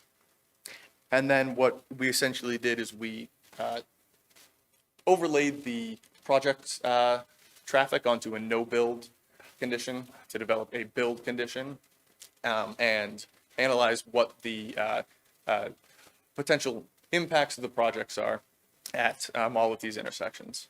And at all of the off-site intersections, we found that what's defined as a level of service were found to be generally operating within acceptable parameters, which we define as a level of service D. You can think of it like a school grade with level of service A through F. The vast majority of movements were operating at level of service D or better, with the addition of project-related traffic, with vehicle queues that that are not anticipated to extend outside of turn lanes, block additional intersections, things of that nature. We did note that similar to the other unsignalized driveways along Commerce Way, there were some extended delays for vehicles leaving the project site, particularly for left turns. However, if you can remember the site plan, the 2 driveways where we're proposing exiting movements are relatively long and can accommodate upwards of 10 plus vehicles in the queue without inhibiting circulation within the site. And then this is just kind of a summary. The last 2 things I'll kind of touch on was going back to the theme of safety. We did also look at lines of sight to and from the 3 intersections where we're proposing access to the project site. We found that based on the measured travel speeds, the lines of sight to and from those driveways either exceed or can be made to exceed the recommended minimum distances to function in a safe manner. the Cherry Street driveway, looking to the left. There currently is some stored materials there that are slightly limiting lines of sight, but those will either be removed to accommodate the project or can very easily just be trimmed back slightly to provide the minimum required and more. And then the last thing I will add is we provided a series of site access and circulation recommendations that inform the site plan that Eric had just presented. The DPW did have, I believe it was 3 or 4 very minor comments on the traffic study, the most substantial of which was essentially to make sure that any and all of the recommendations that we had provided did show up on the site plan. The other ones were provide a physical stamped copy, things of that nature. And with that, I believe, unless Eric, you have anything else to say, that is the end of our presentation for tonight, but we'd be more than happy to answer any questions that the board may have. Thank you. Yeah, I do have a few comments, but not on the graph. I like that. Huh? I said I like that. Yeah, exactly. No, I went through, it's pretty thorough. A lot of my, one thing is, you're within the aquifer, well, do you have, I didn't see any monitoring wells on them. I believe, There are 3 of them. yeah, C3. Oh, it is, okay. So they sheet are there? C3, yep, and that was a DPW comment that we addressed in this latest revision. So we provided a few monitoring wells, like Mr. Peck mentioned, and I believe our plan is to establish some sort of monitoring plan with the town and, periodically do inspections of those wells. Which brings me to another point, was, okay, so you do have a lot of extra separation things on the drainage, so on and so forth, and I did see that shut off basically. Do you have a maintenance plan file? Yeah, there's a comprehensive drainage report for this. It's about 250 pages I submitted with the plans. At the end of that is best management practices, operation plan for, everything from the catch basins to, the infiltration components. So we do have post-development best management practices included at the end there, as well as erosion control during construction. Okay, because I mean, when I was looking at that, I was thinking that's got to be important. The other thing too is I on your site plan, okay, how would I put it? For the people coming in off of Commerce Way, okay, I don't particularly not thrilled with your design over there. Wonder why you couldn't move that island in, make it only one way going out, because I think by leaving the 2 lanes on the opposing side of that, you bring in some of the in-traffic too close to the drive-through. Do you see what I mean? So we've got 2-way traffic. If you move that over, it gives more people, they can go around the end of the pumps. Do you see what I mean? Yeah, I see what you mean. My thinking here was, say we remove that island and we shift that 2-way aisle to the right. So, Yes, right. right here you're talking about? Yeah, so, because see, if you come in, you've got traffic coming in, they're coming in right at the bottom of where, you've got people going out, one for the store, but also from your drive-through. My thought is if you moved it just a little bit in, made that just an exiting lane there, make the in-traffic right where it is coming in from the road, but see, they can go on they can go on the side of the pumps now, but it keeps them away from that traffic, from the drive-in and the parking spaces. Yep, I know what you're saying.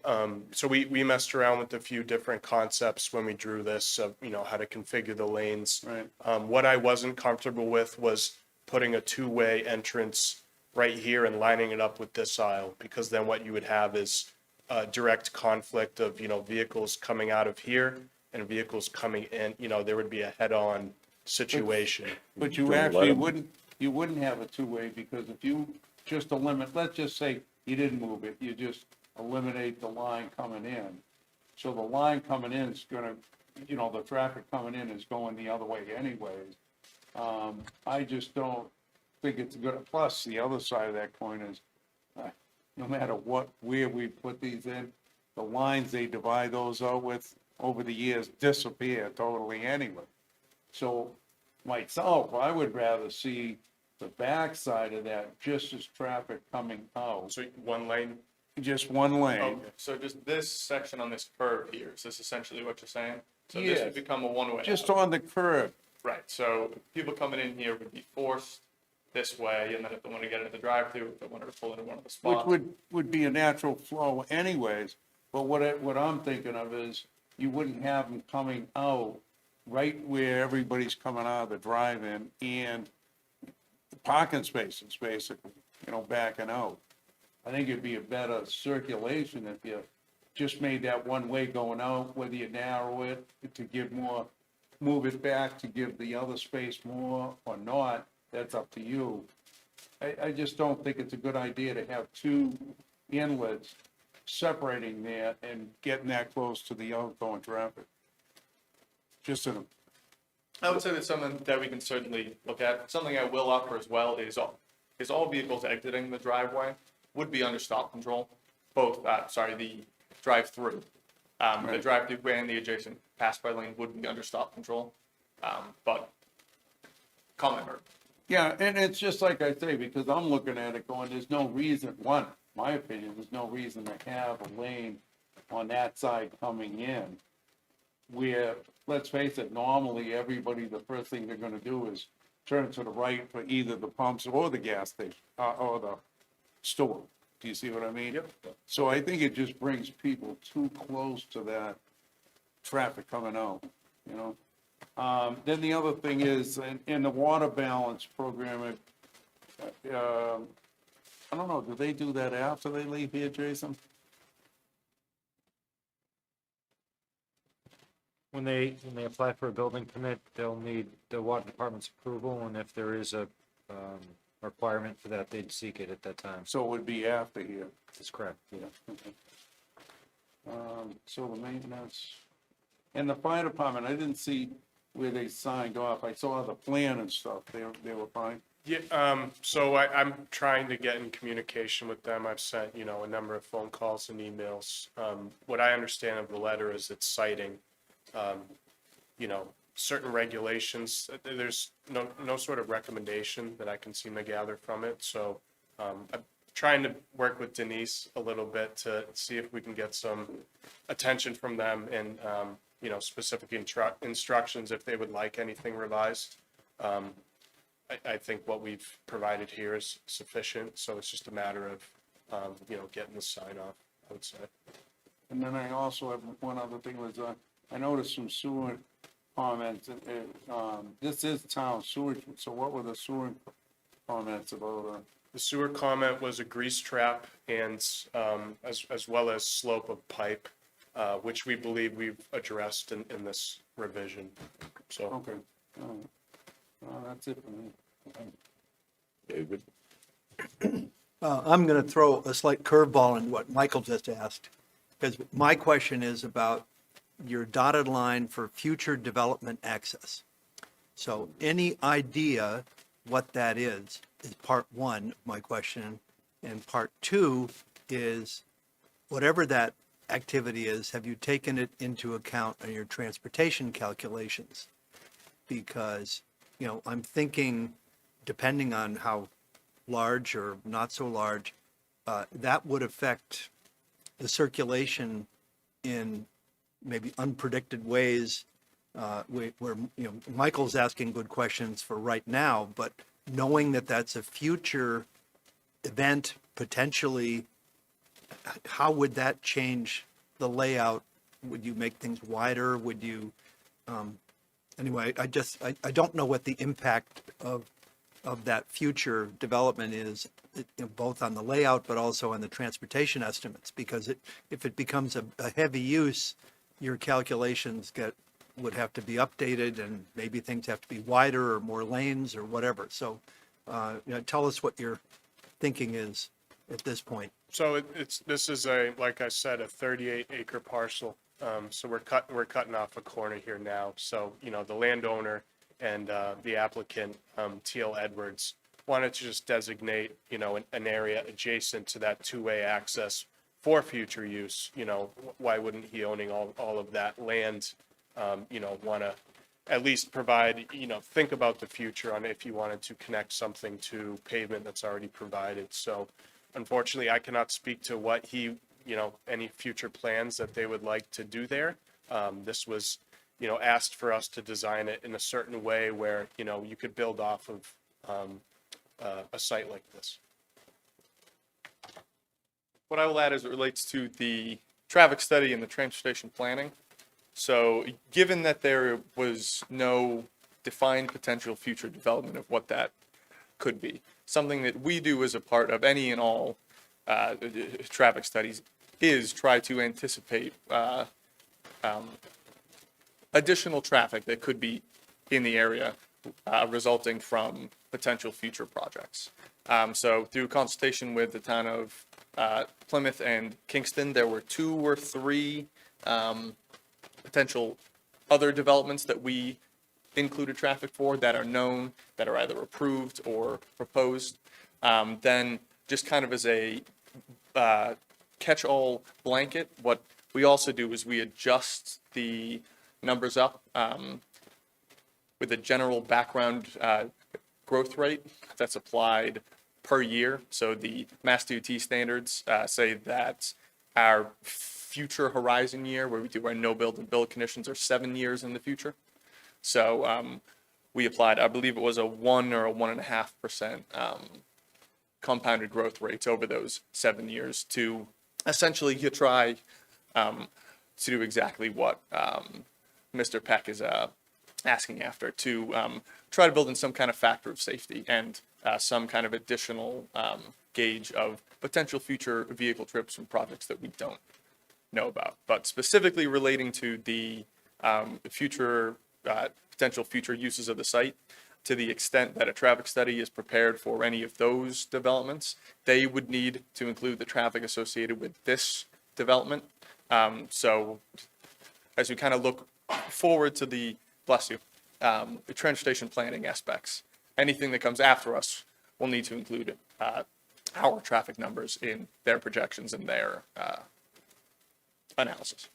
Well, I guess I'm just hoping, because you've got, 3 curb cuts coming in here, just, somehow thinking or with more dotted lines, how those 3 curb cuts could be adjusted for future growth without, complete disruption of this site.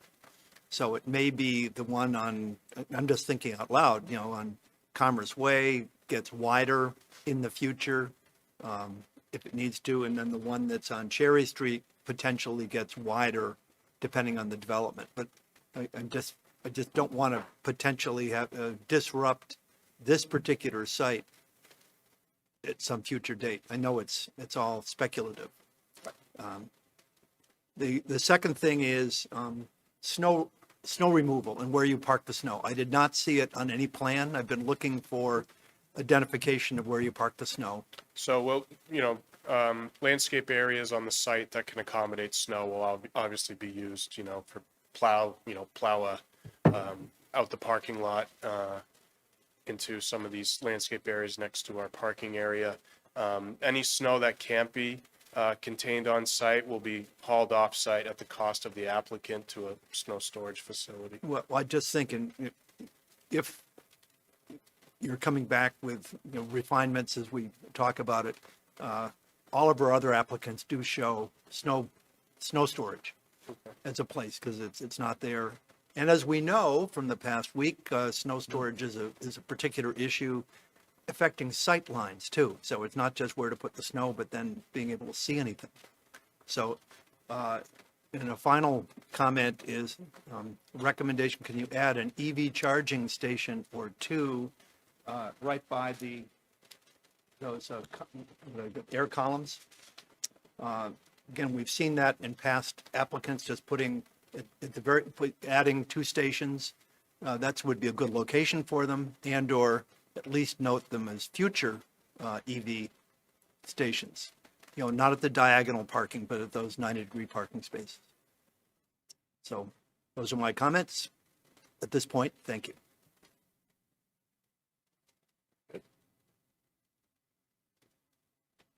All right.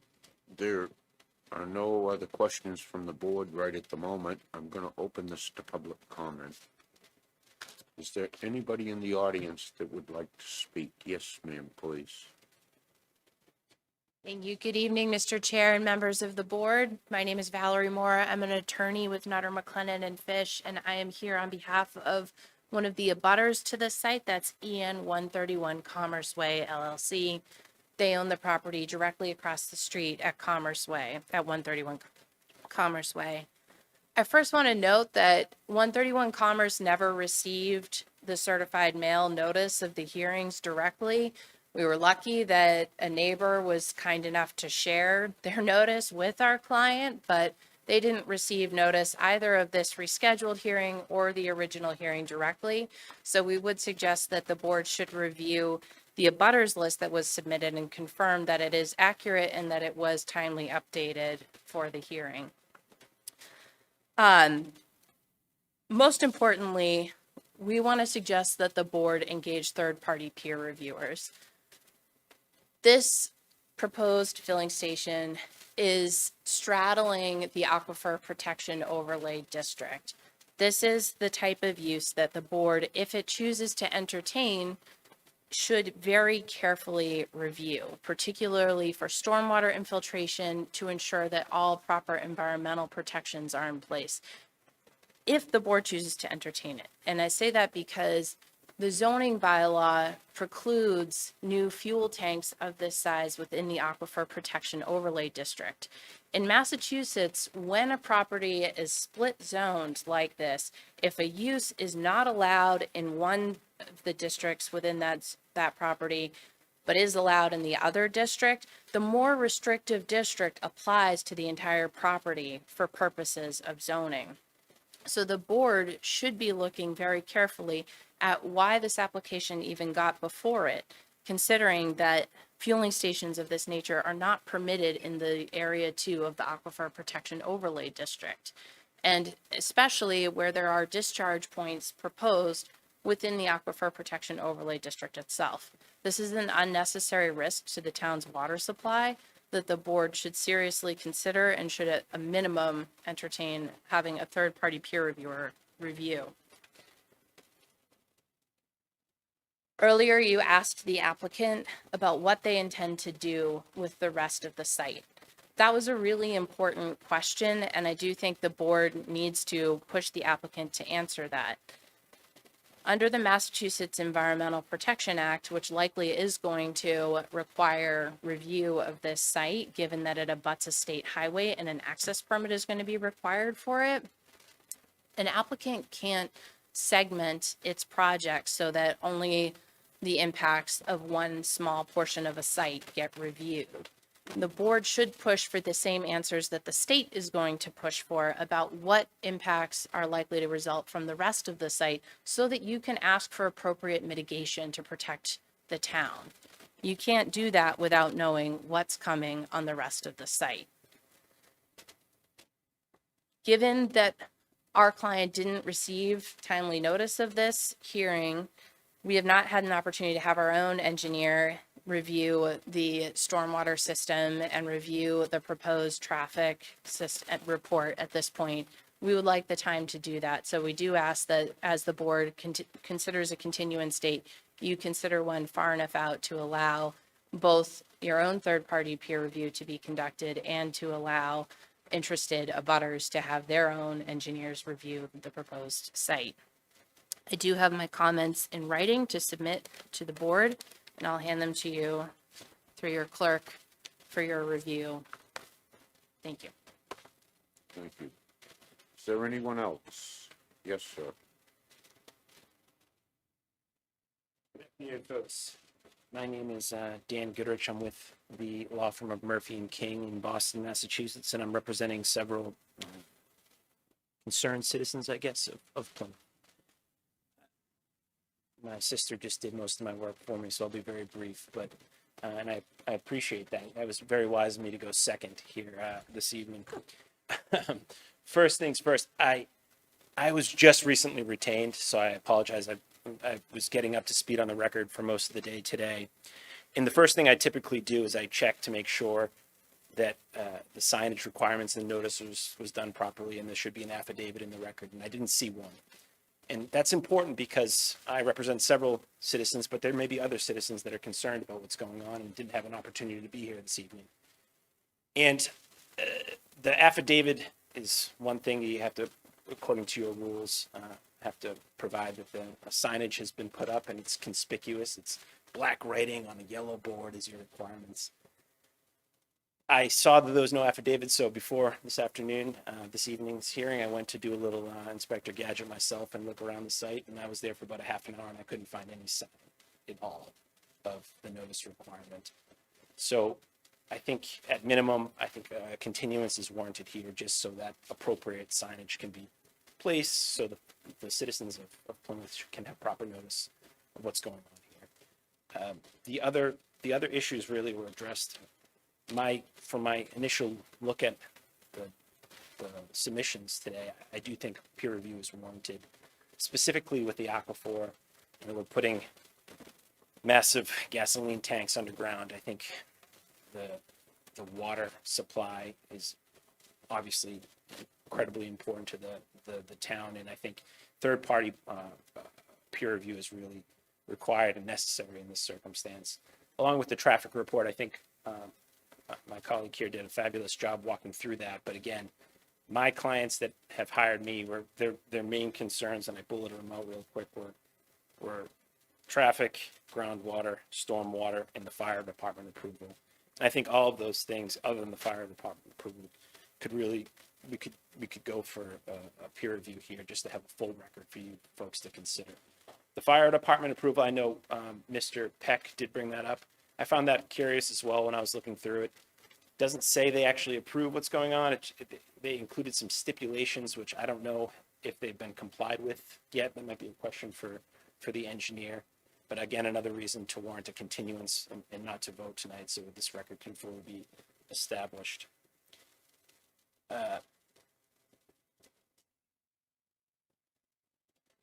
And the groundwater, I think that you said that as well, Mr. Peck. The monitoring requirements, that doesn't seem, I think the engineer said something about we're going to put some stuff in place, and there didn't seem to be concrete requirements for ongoing monitoring of the groundwater, which I think, again, since we're putting gasoline tanks underground in the level 2 aquifer area, I think there needs to be a lot more fleshed out on that issue before the board can really vote. And I think that's all. I really do want to echo what my sister said today. I think peer review is necessary, and a little more diligence can be done before the board can really vote on this issue. So my clients would just ask for continuance, 30-day continuance into the next hearing. Thank you. Thank you. Anyone else? Seeing none, I'm going to bring it back to board discussion. David? I certainly would support a continuance. We've heard, several good reasons to concerned about the lack of notice, the lack of the sign, which is part of our regulations, but the notice to immediate abutters, so they have a chance to review the material. And they've hopefully heard other suggestions to study circulation, the size of the island. So I would support a continuance. Yeah, well, I guess I would say we are going to continue it. We gotta discuss a few things, but also on a peer review, there are a couple open questions on that. That's all. And we haven't had any, I didn't see any peer review at all from any. Yeah, this is lacking information. I would like to provide some clarification because I think there's some incorrect information. We provided the sign, photos are on the OpenGov application. We provided the certified abutters list and the mailings went out. We've also went through 3 peer reviews with the DPW. The comment about the monitoring well is satisfied in the opinion of your DPW. The drainage report was reviewed and the drainage comments are satisfied in the opinion of the DPW. The discharge points of the stormwater system were all purposely located outside of the DEP Zone 2, and you'll see that mentioned in the letter as well. So I think we've done a, concrete back and forth with Public Works, and this has been reviewed with respect to water, traffic, and transportation. We've been going back now since, I believe, late November. So there has been a back and forth with the town. And, we have it's like an 8-page letter here where it says every comment is satisfied, besides the fire department comment, which we're just waiting on verbal okay. So that's just, I just wanted to clarify a little bit. So I appreciate it.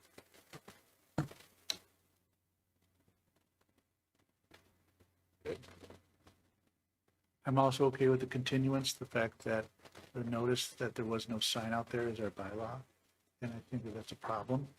And I think we should do it. So that's one issue. I do think the services, I'll give the time for both attorneys can dive into the situation a little more. In relation to the peer review, we had our DPW look at it.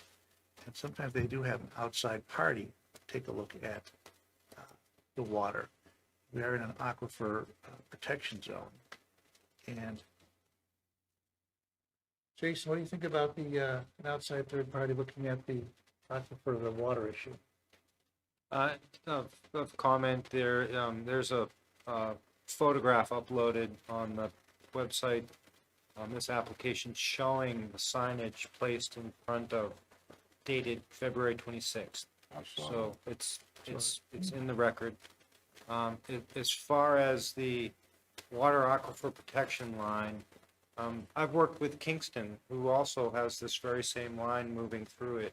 And we worked with the applicant who developed the site for the car dealership across the street. And we worked in the very same context. As long as the discharge points of drainage systems lie outside the aquifer district, it would be compliant. And that's the same approach our town engineers taken on this. And that's why you see a very specific design, which locates the pumps out in the district, which has no impacts, but that any of that subsurface drainage system would be located outside. So this design is compliant with not only this town's acceptance of the water aquifer protection line, but the way that I've seen it done in other communities as well.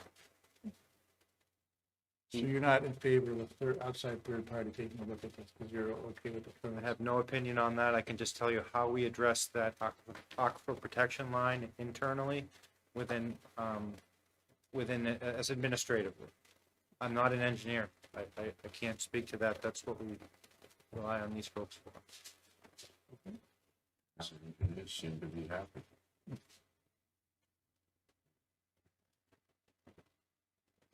Cool. Nothing. What would you like to do, gentlemen? I guess there is no problem. I was gonna say, did we open it to them first? We did. We did? Okay. But we closed it. It's back here. You can't get Yeah. out of this. Oh, no, I'm not. Yeah. I'm just trying to. Yeah. I agree with what Jason just said. I don't see that we need a third party on it because it is outside the district. I mean, town meeting, we rezoned this, so this could be done over there. Right now, actually, Landis is a non-conforming use now. Yeah, you're right. Yeah. But they're pre-existing. Right. And it's up to the board. David? I would like to continue it, say, for 30 days or to a reasonable time. Both because both I and Michael suggested at least studying improvements in potential improvements in circulation. And I'd like to see the small things like the snow storage marked and consideration of EV and time for what sound like late arriving abutters, however it is, to review and potentially develop comments. So not an excessive continuance, but just time for the applicant to do a little more fine tuning and more abutter comments from representatives who've not had full time to review it. So Let me ask you something. Have you pictures of the sign and have you documentations of the abutters notices? The signs were uploaded to the OpenGov portal. The certified abutters list was submitted with the submission packet. And I understand the Plymouth ZBA does the mailings. Denise? Mailings were done twice. Okay. So that's really a moot issue. 131 Commerce Way is on the abutters list and did receive the mailing went out. Excuse me.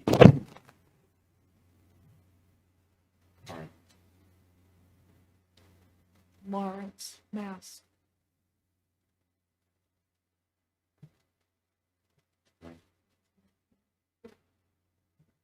We do not mail them out. Only the applicant will get a certified notice. That's it. The abutters do not receive certified notices. So one notice went out for the original meeting, and then it was rescheduled, and we re-advertised, and abutters were sent out a second time. Okay. So that's kind of a moot issue. So my feelings are, I'm not in favor of a continuance. Because they pretty much demonstrated everything that they've had to. And the situation with the abutters list, I believe her. You know, I mean, she does her job real well. So I know the abutters list went out. And if there's a picture of it, and we call it the David Peck sign, okay? If there's a picture of it in OpenGov, then they had put it up. And when you proposed that whole thing, that was part of your proposal, that a picture had to be on file because somebody could take the sign, vandalism, stuff like that. And apparently they've done that. So the public notice has been satisfied. Now, my feelings about the abutting property, I would love to know what the abutters are gonna do. But what if they don't do it? And how do we know? And what if they change their mind? And so asking them to come forward with something that they have no control over, in my estimation, is a stretch. We're here asked for one thing, not the abutters list. That's been satisfied. We're not talking about a budding piece of property, because that really, although it has some bearing, it has no standing. It has nothing to do today with this proposal, and all we're really allowed to talk about is this proposal. So, in my opinion, I would not, I will do whatever the board wants, but I don't feel that we should continue this. I feel that we should go through everything tonight and end it. But that's my opinion.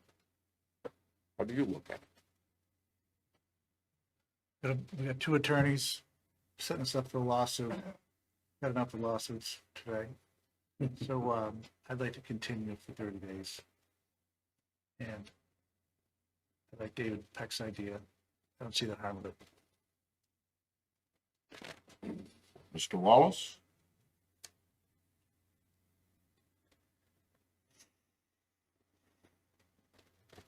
I'd like to see it continued as well. I think there's some open questions that need to be answered and or not answered. One in particular is the issue of, we've got 38 acres. We don't really know what the future holds. That's not unusual. Matter of fact, in real estate development, it's very common, particularly in retail real estate. So those questions, that kind of question is a non sequitur to me. My feeling is that I would like to continue this. Yeah, I think I'd like to continue. My vote would be favorable. For what reason? What particular reason do you want satisfied before you're ready to vote on this?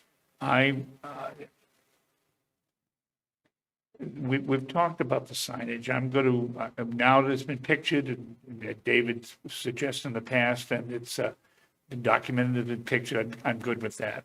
I'm also good with the abutters list. I'm saying what I'm good with, because I've actually been involved in a situation where an abutters list went out and someone didn't get it. The issue was perhaps, only perhaps, the post office. So What is your objection? I actually don't have an objection to not continuing it. But I also am in favor of continuing. So I'm a neutral vote on this. It's, quite frankly, for me, it's a conundrum. Michael? Well, I mean, I understand what you're saying too, but I'm also looking at this, so if we're gonna continue this to further your point is, what are we gonna expect out of them? Exactly. In other words, so the one thing I do wanna hear is, I assume you're in one of the, participants, the owners or something? I'm one of the three presenters, Okay. if I may.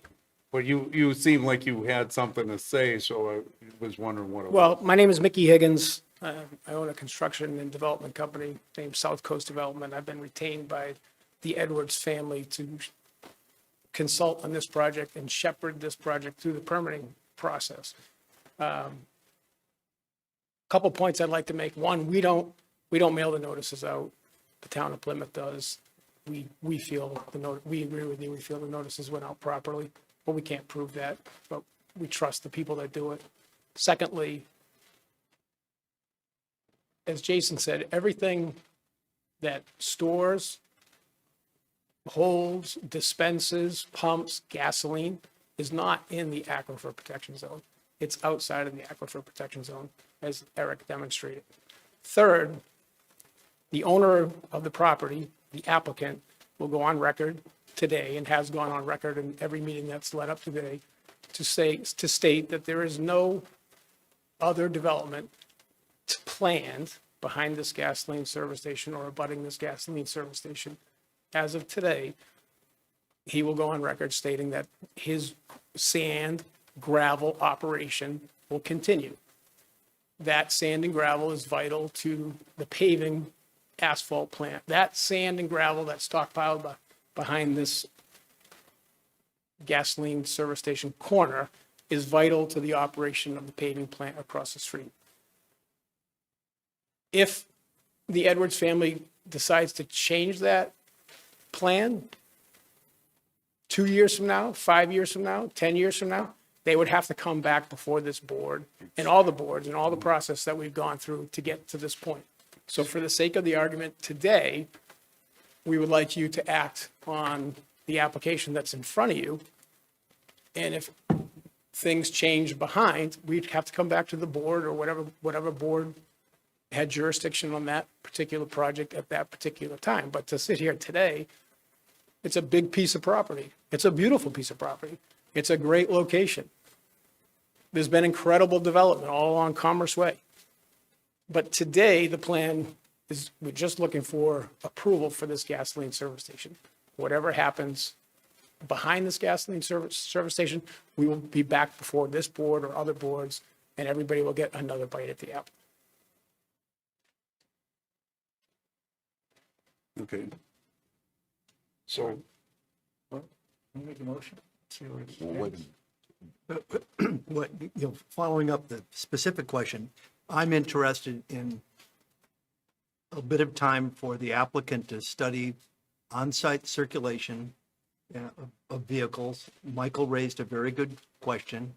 That part I agree with. And, a few other refinements if it's EV charging or something, but circulation's important, and snow storage.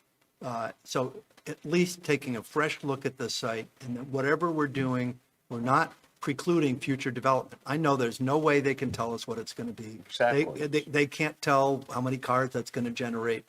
But I'm thinking, I put my architect hat on it, that access to that future development maybe shouldn't be through the through the gas station. No. It might have other access, but right now they're showing it potential future access. So between that and Michael's observations and a few other things, I would like them to come back and show us a refined site plan. In addition, we've heard, however, no signage or the abutters list, or they got it or they didn't get, we've heard two credible representatives from abutters who want to take a look at the package. And so I thought between those two things, a short continuance or a period of continuance would be valuable. Okay, so in my opinion is, the circulation does need to be looked at, can be improved, absolutely. Michael and I talked about that at length, and I agree with him, and I agree that there can be improvements. As far as the abutters list and stuff, they have lived up to the standards, and it's not up to us to, because somebody didn't get something, to start extending things and costing proponents more money and costing everybody more time. It costs the town more money. And I can't, the information is already there. I can't see us trying to beat a dead horse. It's there. Study the material that we have. They've lived up to the criteria that the standards have asked for. What more?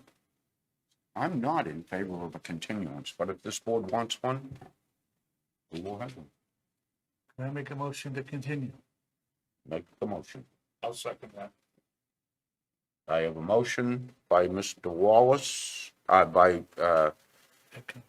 Mr. Conroy, and a second by Mr. Wallace to continue this hearing to what date? First of all, what are we asking them to bring back? Exactly, that's what I was gonna say. Just, So I'm what- asking for exactly what David said, Okay, period. And so I'd like to discussion end about why we're continuing it. I'd like a vote. I'd like it to be 30 days. And that's what I'd like that motion on the table right now. well, how, if we did continue, and you were studying the trap of what I had pointed out, and David, the Charger, and the snow, how long do you think it would take you to do whatever you're gonna do? We would be ready in 30 days. We could also, do they meet 2 weeks? Do you have a meeting every 2 weeks? Don't we have Pulte on Well, the 16th? We have Pulte on the 16th. We don't have any available dates probably until April. No, we got one next week, but, no. No, we don't. So on my end, this is minimal work, a snow storage plan, EV charger, and, dropping a lane there will take me a couple hours. So I'd be available at your earliest meeting. What I'm saying is what, April? No, Denise? no. I thought that,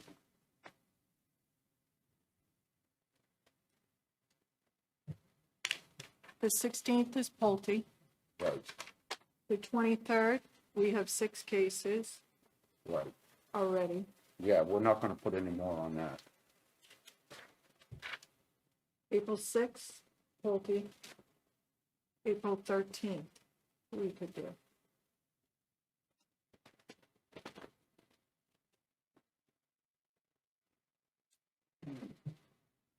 That's way past your 30 days. And in my opinion, it's a waste of time.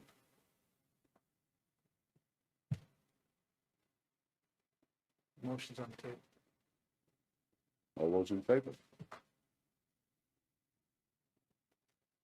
Well, we got 3-2, and I believe the motion will carry.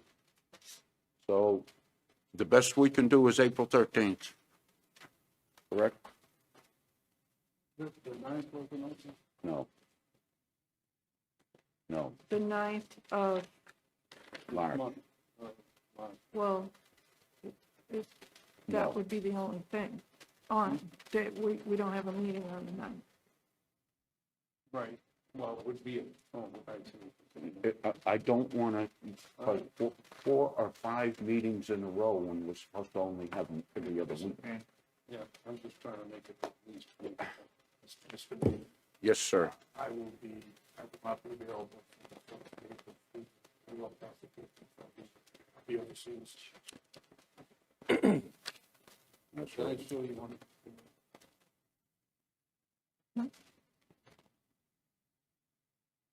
Whatever.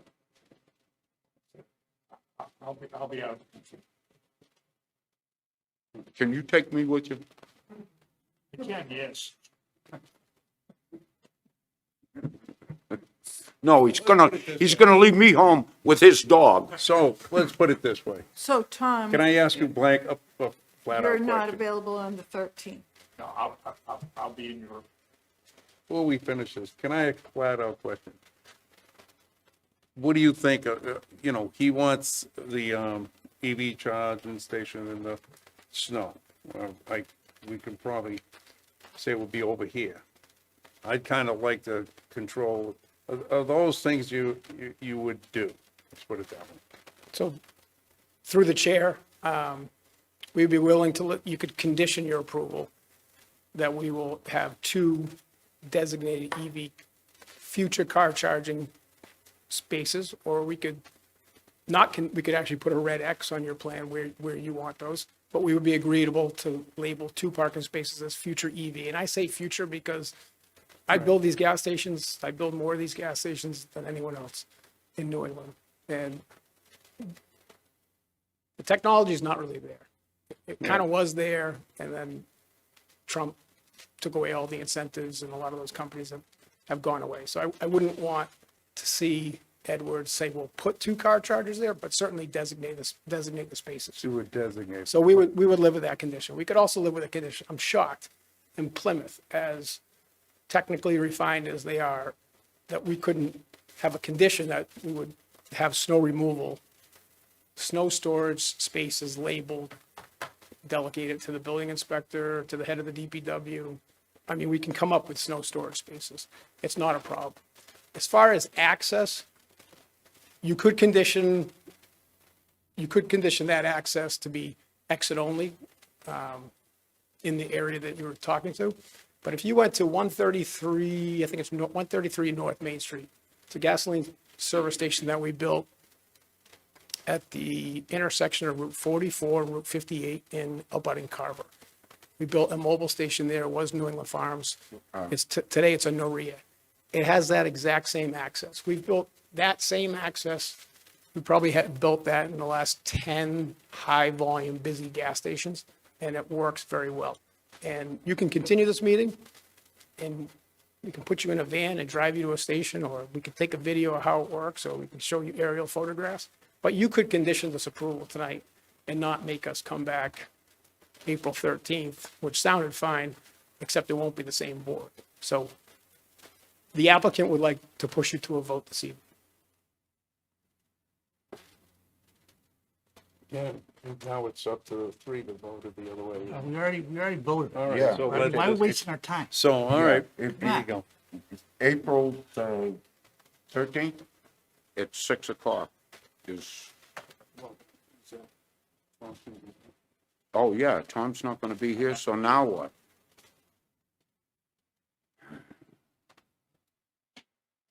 And you won't be back until mid-May, right?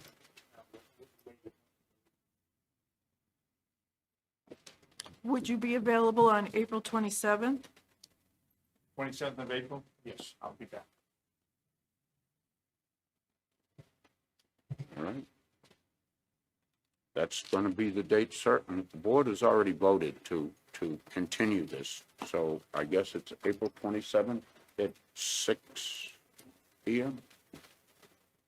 And you're coming back with a redesigned traffic flow and what else? And the EV stations, and let me speak to that for a minute. I was never really into that kind of stuff. My daughter, who lives in Connecticut, bought an electric car. When she comes here, she has to go on the computer and search around to find a place to charge it. They're becoming more and more prevalent. So, to David's idea, it is a good idea to try and think about that. And really, the charging stations that she has to go to, and I live in Cedarville, she comes up to Colony Place.